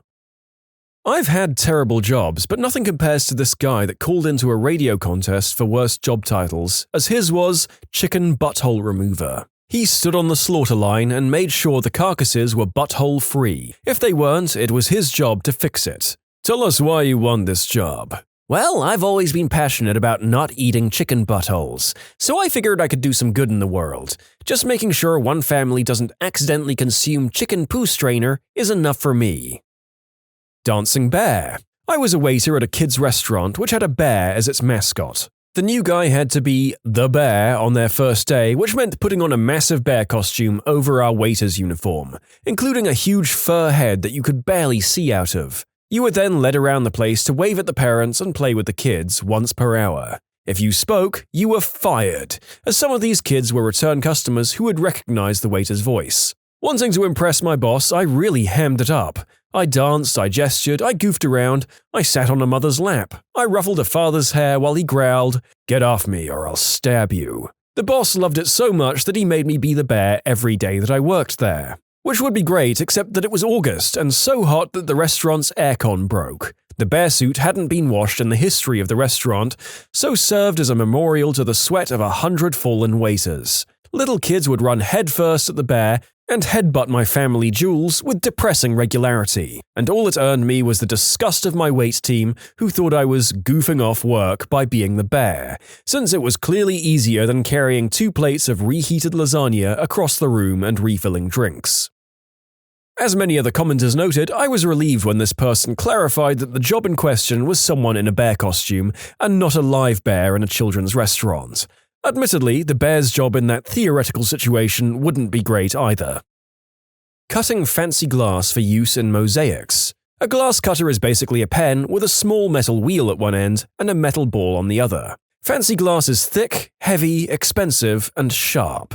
The weight, thickness, and texture changes drastically. One might be a 3 cm smooth green glass sheet, and the next might be a textured 5 cm piece of orange. There is no training, and glass dust is a thing. My fingertips were swollen with tiny shards of glass, and I broke much more glass than I was worth. It was a short gig. I just can't fathom why someone would do a task like that without at least considering wearing some kind of protective glove. Kinda reminds me of a task I used to do when I worked in some labs. We used an oxyhydrogen torch on a stand to cut or seal quartz vials. They came as a straw, and you'd cut it in half, closing each half on one end when forming the cut. Then we'd fill them with organic sample material, often powdered hair or toenails, and then use the torch and a weak vacuum to seal the open end with the sample inside. That way, the mass of the sample is permanently stored and can be irradiated and analyzed over and over. Anyway, this task essentially meant that you had to be holding this tiny little vial about the diameter of a drinking straw in a torch flame hot enough to melt fricking quartz, above 1600 degrees, in a matter of 2 seconds or so, and your bare fingers were about 2 inches from the flame.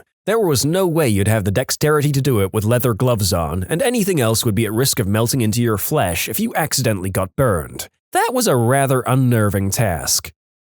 My worst was probably for a moving company. Everyone dreads moving day, and for me, that was every day. I liked it. New houses with new challenges and new people to charm out of tip money every day. I also got a nice workout. It was the illiterate morons I had to work with and scamming bosses that got me out of it. Hotel housekeeping. If it comes out of the human body, I've cleaned it up. I started in a by-the-hour motel when I was 14, owned by a woman who didn't bother with hazardous waste procedure and cleaned up what looked like a murder scene with nothing but bleach and kitchen gloves. I walked into that room and was absolutely positive that when I pulled back the shower curtain, there was going to be a body in the bathtub. Thankfully, there wasn't, just blood everywhere. The owner refused to let me call the police and just made me clean it. And I didn't want to get in crap for bleaching a murder scene at 14, so I never did call the cops. That hotel owner definitely killed someone and made you clean it up. Picking mangoes in Australia. Many people are unaware that if you snap the stalk on a mango, poisonous sap flies out, which makes you blister quite dramatically. Also the best job because of the beautiful scenery. Australia, where even the fruit can kill ya. I worked at a slaughterhouse for a little while. They killed steers there but got pork shipped in. The hams came in a giant cardboard vat, probably 5 feet wide and 4 feet deep. They were heavily waxed on the inside to make them waterproof and had steel banding running around the outside, kind of like an old keg or barrel. Once we fished out most of the hams and trimmed them, there was always a couple of feet of blood at the bottom. As the new guy, it was my job to dangle over the edge with a meat hook in one hand, fishing out the remaining hams and scraps. Usually, it was about an hour in shoulder-deep blood with your face next to the surface.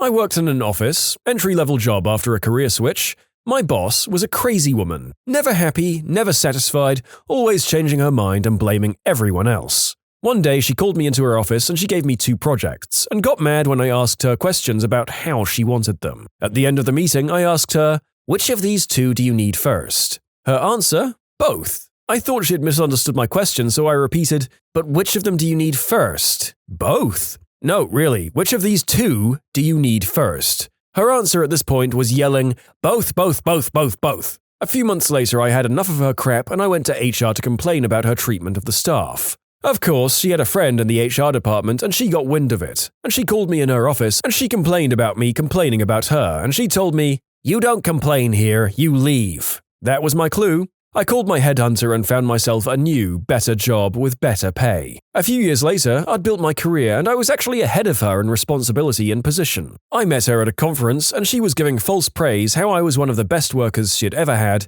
and then rhetorically asked me why I left, in front of other people. I told her that I had to thank her for my career since she was the one who suggested I leave by telling me, "You don't complain here, you leave." She really didn't like that one. A lovely bit of vicarious justice for those of us who've ever had a crappy and insincere manager in their lives. Revenge like this is very sweet indeed.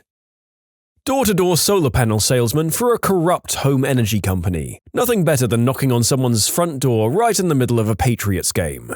I did door-to-door home renovations, windows, doors, sliding, etc. right after the 2008 market crash. I can't tell you how many people told me they weren't going to be able to make their next mortgage payment, let alone spend $20,000 on new windows. Soul-crushing. Crash or no crash, it's still pretty hard even now when the economy is not so bad and people still can't afford $20,000 on new windows.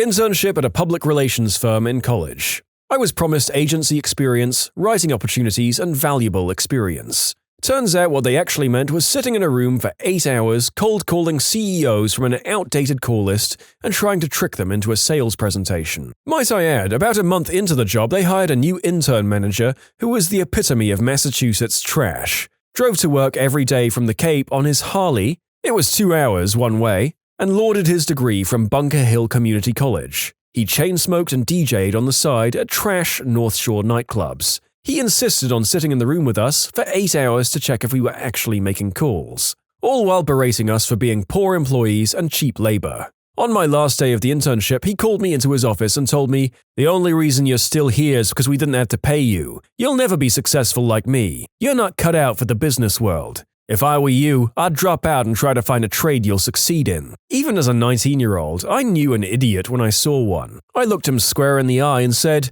"You can go F yourself," and walked out with the other interns. He then wrote a letter of complaint to my school to try and have my internship credit revoked. But luckily my advisor knew the situation and cut him out. Dan the DJ, if you're reading this, I want you to know I took your advice and did my best to never become you.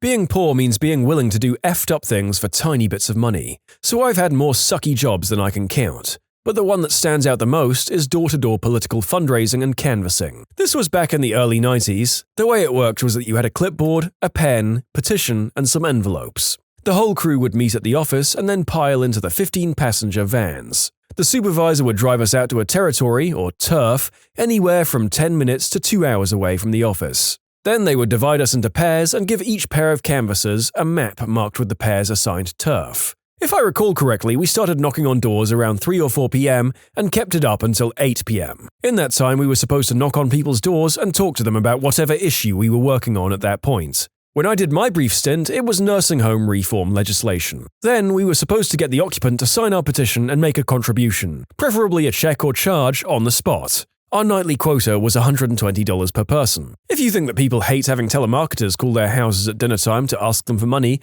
just imagine how much they love it when those same telemarketers show up unannounced on their front doorsteps. Between crappy weather, vicious dogs, smackheads and tweakers answering the door, people's pervasive hatred of trespassers and solicitors, and constant fear of being fired for missing my quota, field canvassing was definitely one of the worst jobs I've ever had. You can submit your own stories to be featured here on the channel. The story submission link is in the description below. And if you want to listen to some vibey music in the background, check out easymode, also linked below, and subscribe.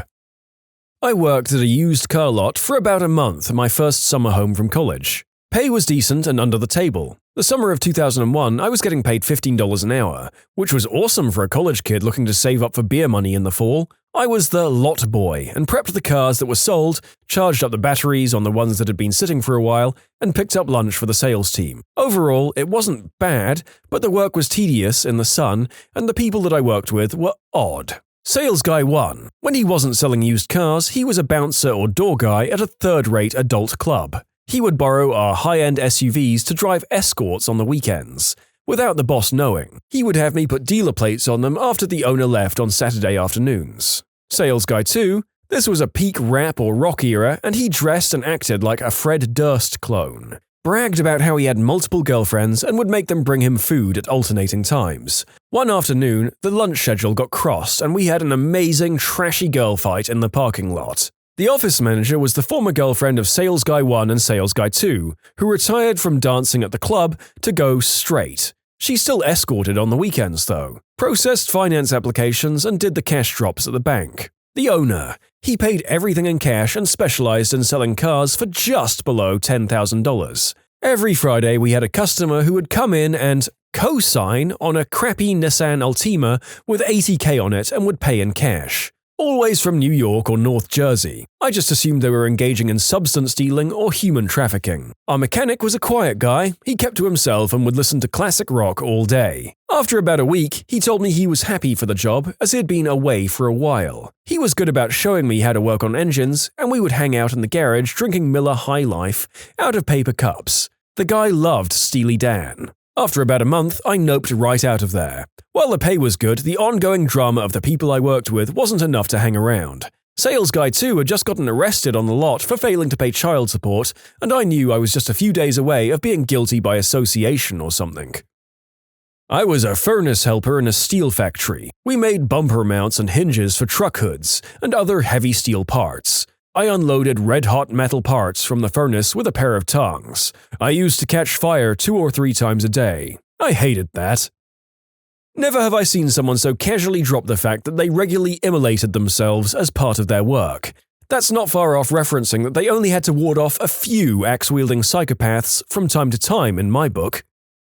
Dealer in a casino. You learn a lot about different games and get to play cards all shift. You also make some pretty good coin with tips and whatnot. However, you get to meet some of the worst people on the planet. When people start losing money at your table, several hundred to several thousand at a time, suddenly that fun atmosphere becomes soul-suckingly tense, to the point of, you better hope you're not walking alone when you're off tonight. But you get to call your pit boss over and say, this patron just threatened me, and boom, booted out of the casino, banned for 6 months to a year, and possibility of criminal charges. Sometimes I got a nice justice semi working there. Anyone who's thinking of being a dealer, it's definitely not for everyone. If you ever wanted to work wonders for your confidence and have the ability to become a stone when it comes to people being absolute crapheads to you, I suggest it. I think back to what skills I've gained from my time dealing. I've learned to be grateful, and when I have a crap day, I remind myself that I'm not dealing anymore. When people get sarcastic or angry or crappy towards me, it doesn't bother me anymore because I've dealt, no pun intended, with the worst. If you're a student and can handle taking a lot of crap, or want to learn how to handle taking a lot of crap, try being a dealer. You make great money at the cost of your social life. You generally work nights and all through the weekends. One of the things I didn't really mention, but it's implied, when people are giving you crap at your table, you have to stand there and take it. You don't have the option to walk away. Hopefully your pit bosses are good enough to have your back. I'm a dealer at a smaller casino, and it's the most soul-sucking job I've ever done. You see the worst in everyone, because, let's be honest, no one is ever a winner in the long-run gambling. At least your pit bosses actually throw people out for threatening dealers. Ours walk the other way or act like they don't hear the guy screaming and calling the female dealer a working girl or the C-word. I collected baby batter from chickens for artificial insemination. You have to, help get them off? Not my job. I just walk into the room and the frickers immediately begin to expel the white gold. We then have to rush them and get the collection vial in place quickly or the day's worth of product was lost. So much stuff on my gloves. Ugh.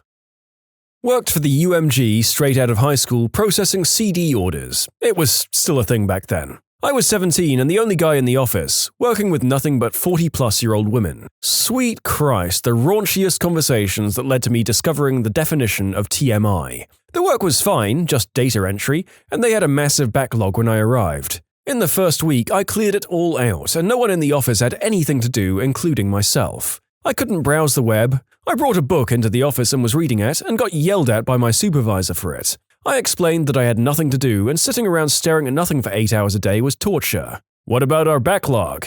It's gone. That can't be true. Well, go and check for yourself. They came back. Well, okay, if you have nothing to do, come and talk to me. After a week of coming to them every hour on the hour asking for something to do, and them saying they had nothing, they yelled at me again for bugging them. They eventually fired me for refusing to come in 10 minutes prior to my scheduled time unpaid, and logging into the phones. There was nothing going on, and I sure as crap wasn't going to sit around doing nothing for one more minute than I had to, much less unpaid. A close second was many years later, I was brought in to package software for a company that had bought another company. Get it up to their standards, make sure it's installed silently, etc. They didn't have a place for me to sit, so they put me in an unheated warehouse. In the winter. With massive bay doors that opened up 4 to 6 times a day for deliveries. After working there for a month, I still didn't even have a computer to work on. At the end of that month, I got a computer, but there was nothing for me to do still. It took me a week to track down my manager after this point, and he said that they wouldn't have work for me for a few more months.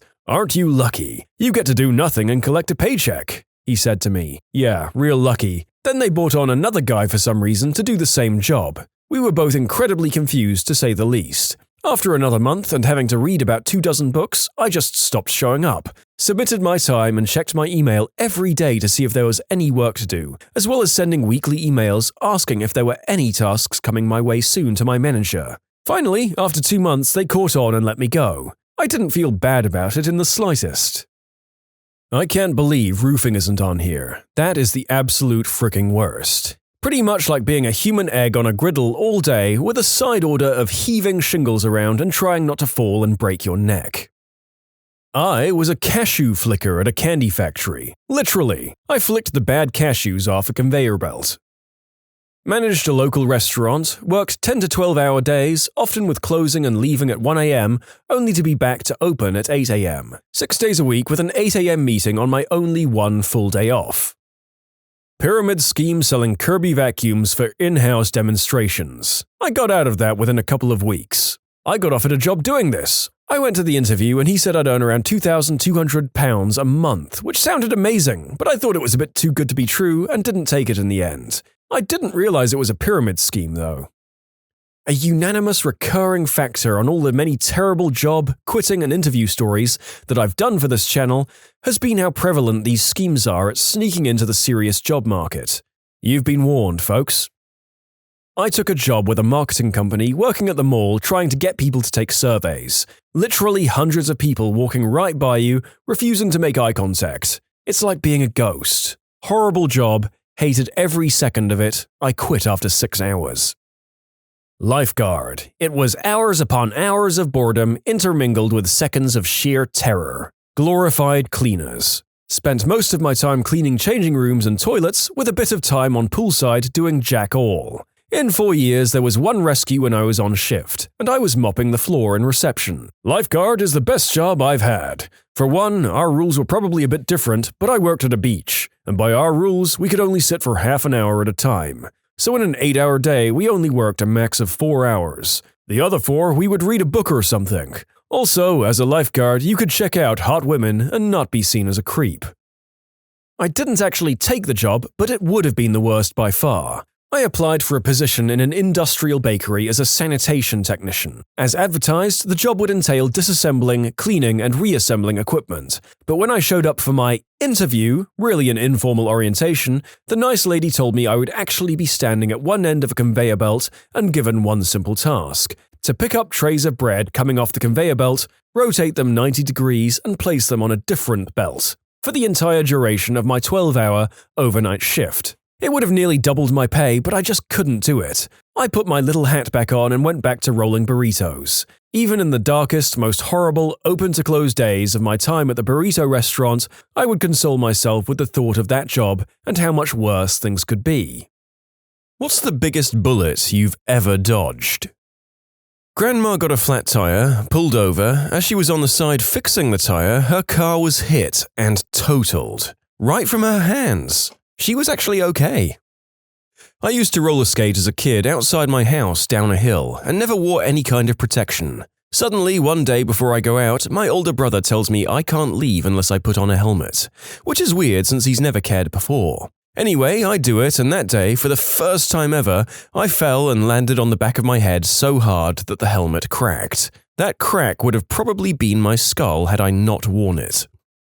Years ago, I was on a first meet for an internet date. We met at a bar and the bartender carded us. Even though we were both older, they were doing stings in the area, so he was carding every single person. Handed mine right over, but my date was a jerk about it. The bartender checked mine and handed it back to me. He checked his, and rather than handing it back to him, he placed it on the bar right in front of me. It had the stamp of an unspeakable act offender on it. The guy picked it up, looked at the bartender, looked at me, and then got up and walked out. I immediately Googled him. He was on the registry and had been in prison for the unspeakable act before.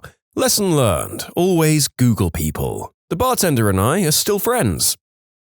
I sold my bar and grill business in August 2019. I sold my 3 restaurants in February 2020 for way more than they were worth. Now 2 have closed post-COVID. This one just materialized yesterday, actually. About a year ago at my job, I was offered to switch from my current team, where I was established for a few years and had seniority, for a new department that had just started to kick off, write processes, basically start from square one. A lot more work for the same amount of pay. I figured, screw it, and went. Yesterday they announced that they just closed the physical HQ office for my old department, and everyone in that part of the company would have to either move to one of 14 random states that we can't pick, it's basically chosen by roulette wheel for where you're going, to a local office, or they're going to be fired on June 22. Thankfully, since I'm part of my new department, I wasn't included in that mandate. Phew. I was a teen driver not paying attention at an intersection at the crest of a hill with low visibility when the light turned green. The car behind me honked, and just as I was about to go, a truck barreled through the red light on the perpendicular road at decidedly ludicrous speed. If I'd been paying attention and gone when the light turned green, I very likely would have been T-boned to death. Closest call I've ever had. I would wager that if I were in the driver's seat, even though I would have survived, my undies, trousers, and the seat itself would have been decidedly rendered unusable once I'd realized what had happened. I was working in an amusement park during college.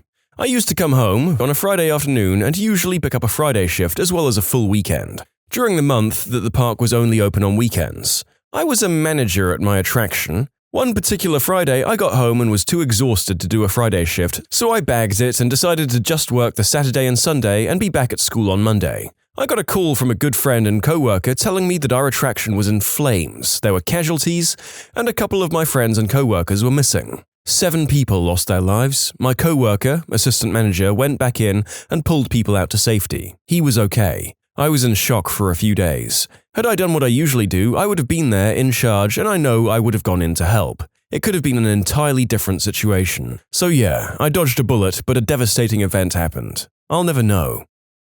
To keep very true to the topic, I was out kayaking on a lake and several bullets whizzed by me. There was a distinct buzz, crack, buzz as it went by. I think some people were just out plinking in their backyard adjacent to the lake and didn't think a backstop was necessary. This also happened to me a few weeks later when I was paddling on a small stream. Bullets whizzed by above the bank, just over my head. I don't think anyone knew I was there at the time. Regardless, when you go out and shoot stuff, make sure there's a backstop for frick's sake. Also, I don't know how big the bullets were, so I'm unsure which was the biggest bullet I dodged.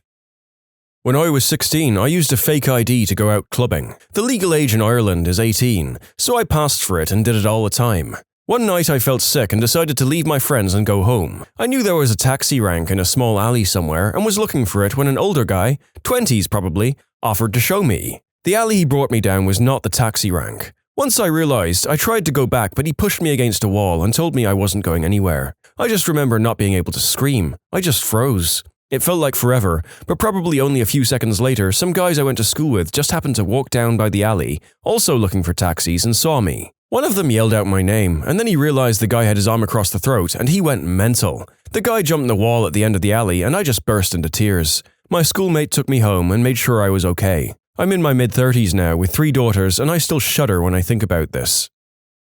Driving to Phoenix from Utah for a job in January of 1989.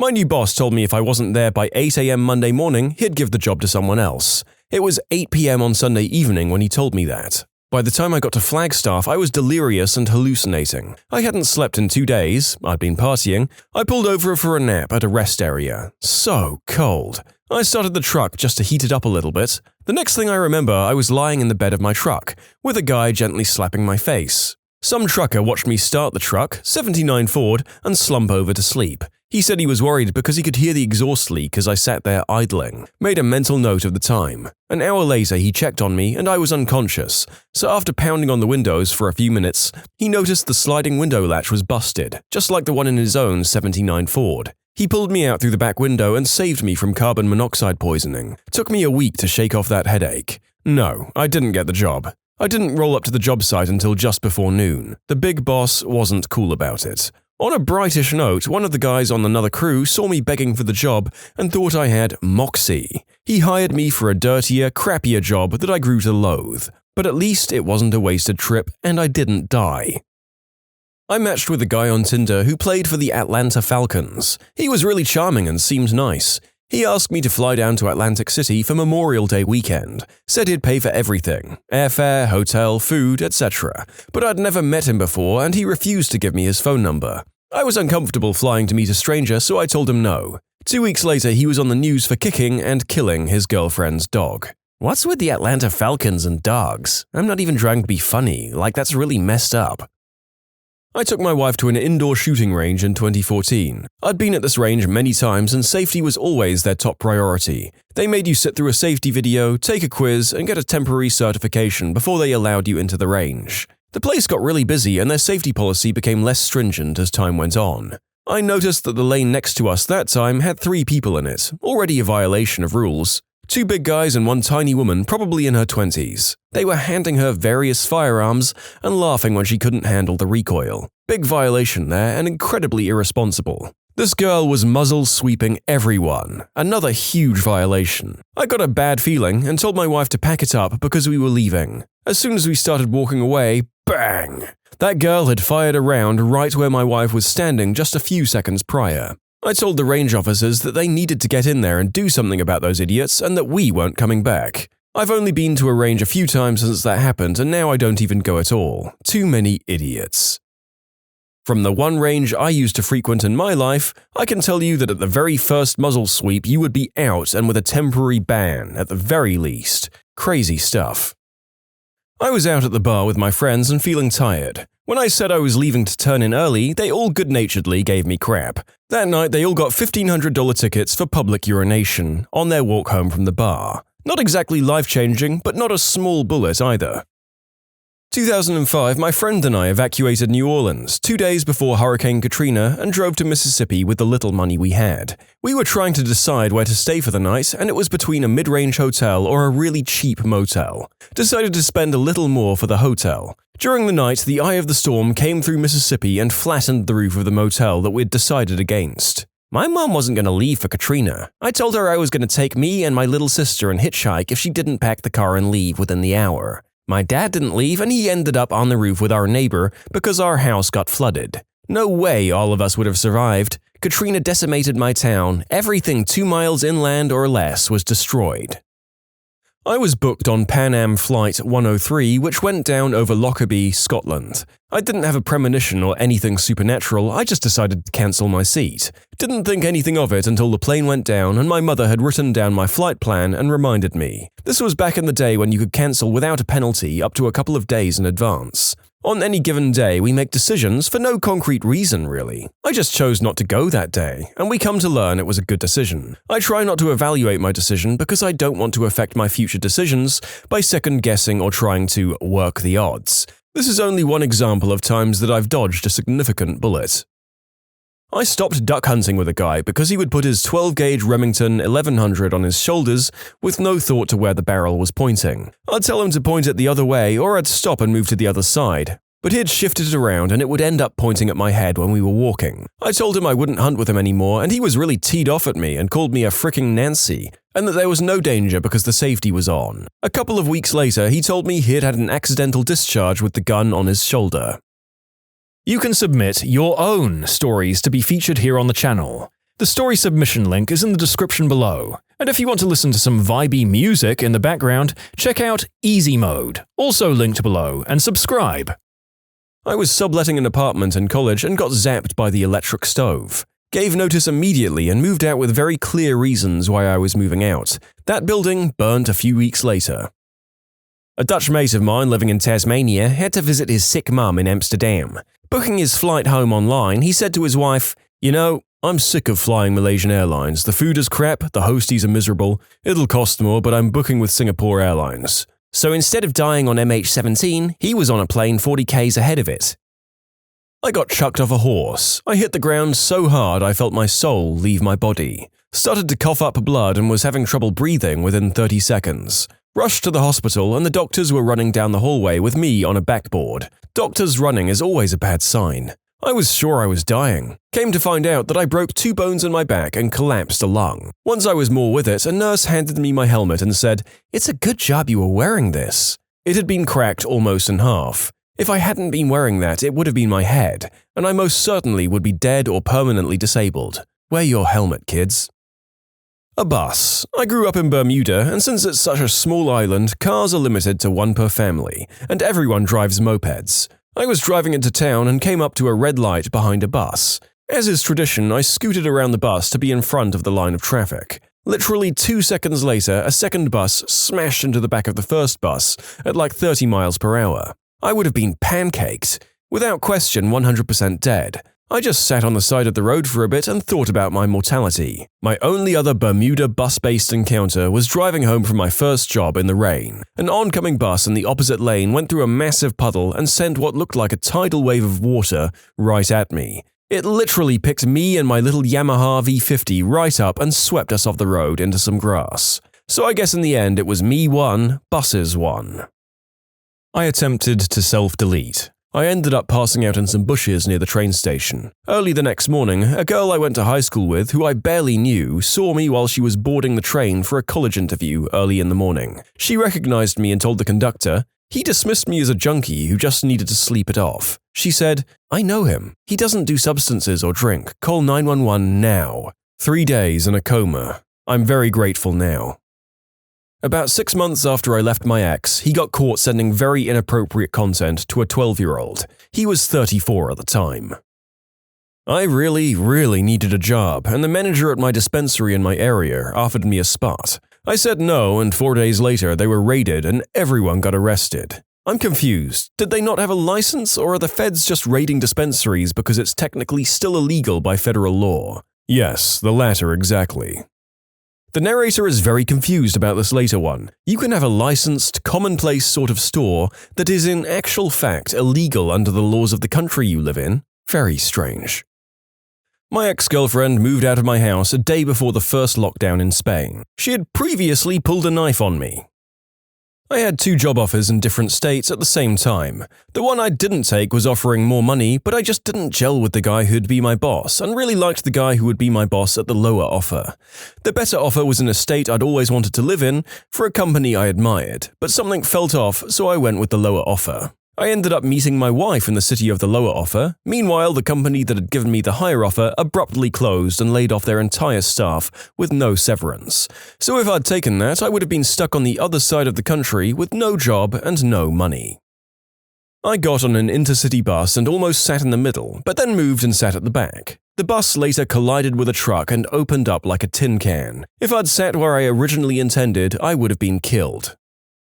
Was driving on a freeway in the right lane when there was a sudden traffic jam ahead. I slammed on my brakes and was about to swerve onto the shoulder when I noticed that I wasn't sure the semi behind me could stop, and I didn't know how long we actually had a shoulder, construction was happening at the time, made the decision to rear-end the car in front of me to stay off the shoulder. The truck went onto the shoulder, brakes squealing, and finally managed to stop when the back tires of their trailer were level with me. Good thing we weren't in a center lane and that we happened to have a shoulder at that moment.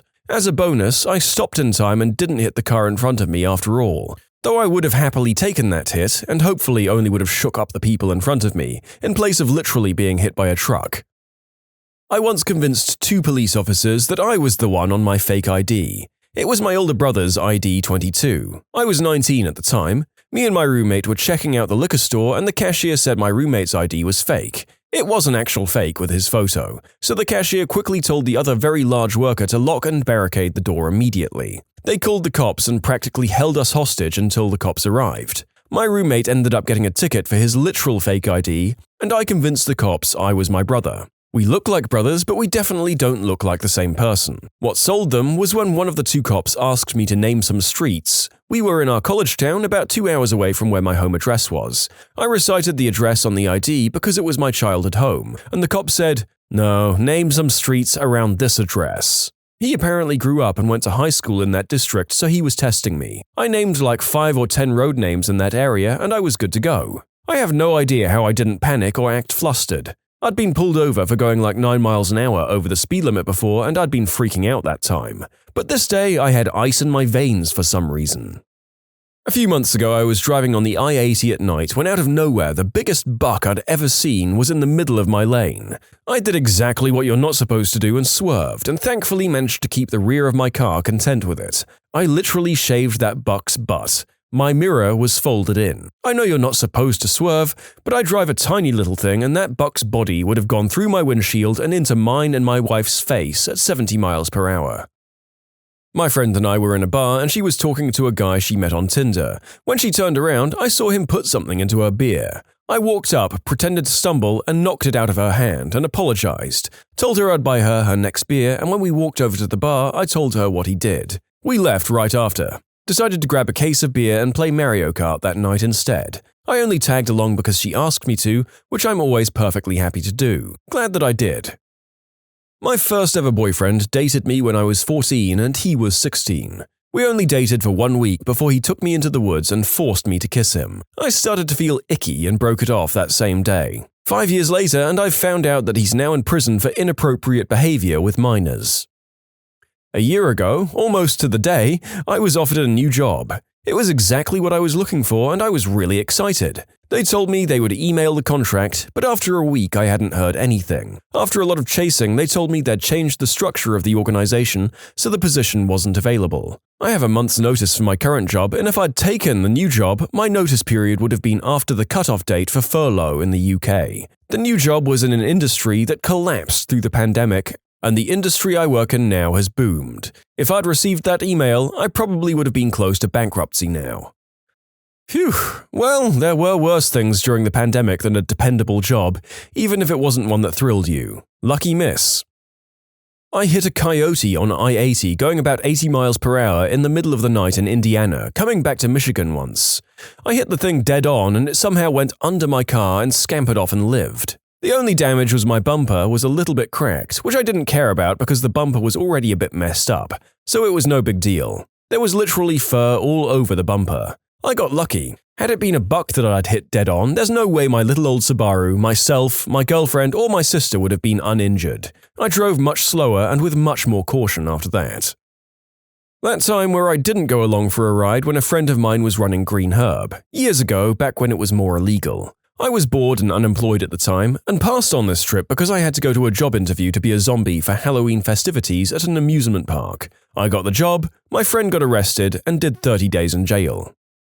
Finishing up my paper route when I was a kid. Walking home on the sidewalk next to a busy road with my sister on the inside, me dragging our little buggy on the outside. Middle of winter, the car jumps the curb and takes out our buggy. Neither of us knew what the heck had just happened other than the ungodly scraping sound and that our buggy was gone. We found out later that the driver saw us run home scared and brought back our buggy, which was utterly destroyed in a crumpled heap. I was pulling the cart and my hand was on it, so I'm not sure how I avoided eating chrome that day. Not a single scratch on me. I still think about it regularly, and it's been over 30 years. I found an explosive device in a National Guard training area when I was 14. It had a little pull string and a metal plate to attach it to a tree. I held the thing in my hand and almost pulled the string, but decided to attach it to the tree instead and put it on a longer pull string. I pulled the string and it blew a 5-inch hole in the tree. The explosion was so loud the police came and it made the local news. They didn't catch me. I would have at least lost one hand, maybe both, or worse. When you subscribe, make sure to hit the bell to turn on notifications. Put the playlist on in the background to finish listening to all the stories, or if you want some vibey music to put on in the background, check out easymode. If you like Am I the Genius, give Am I the Jerk a shot. Everything linked in the description.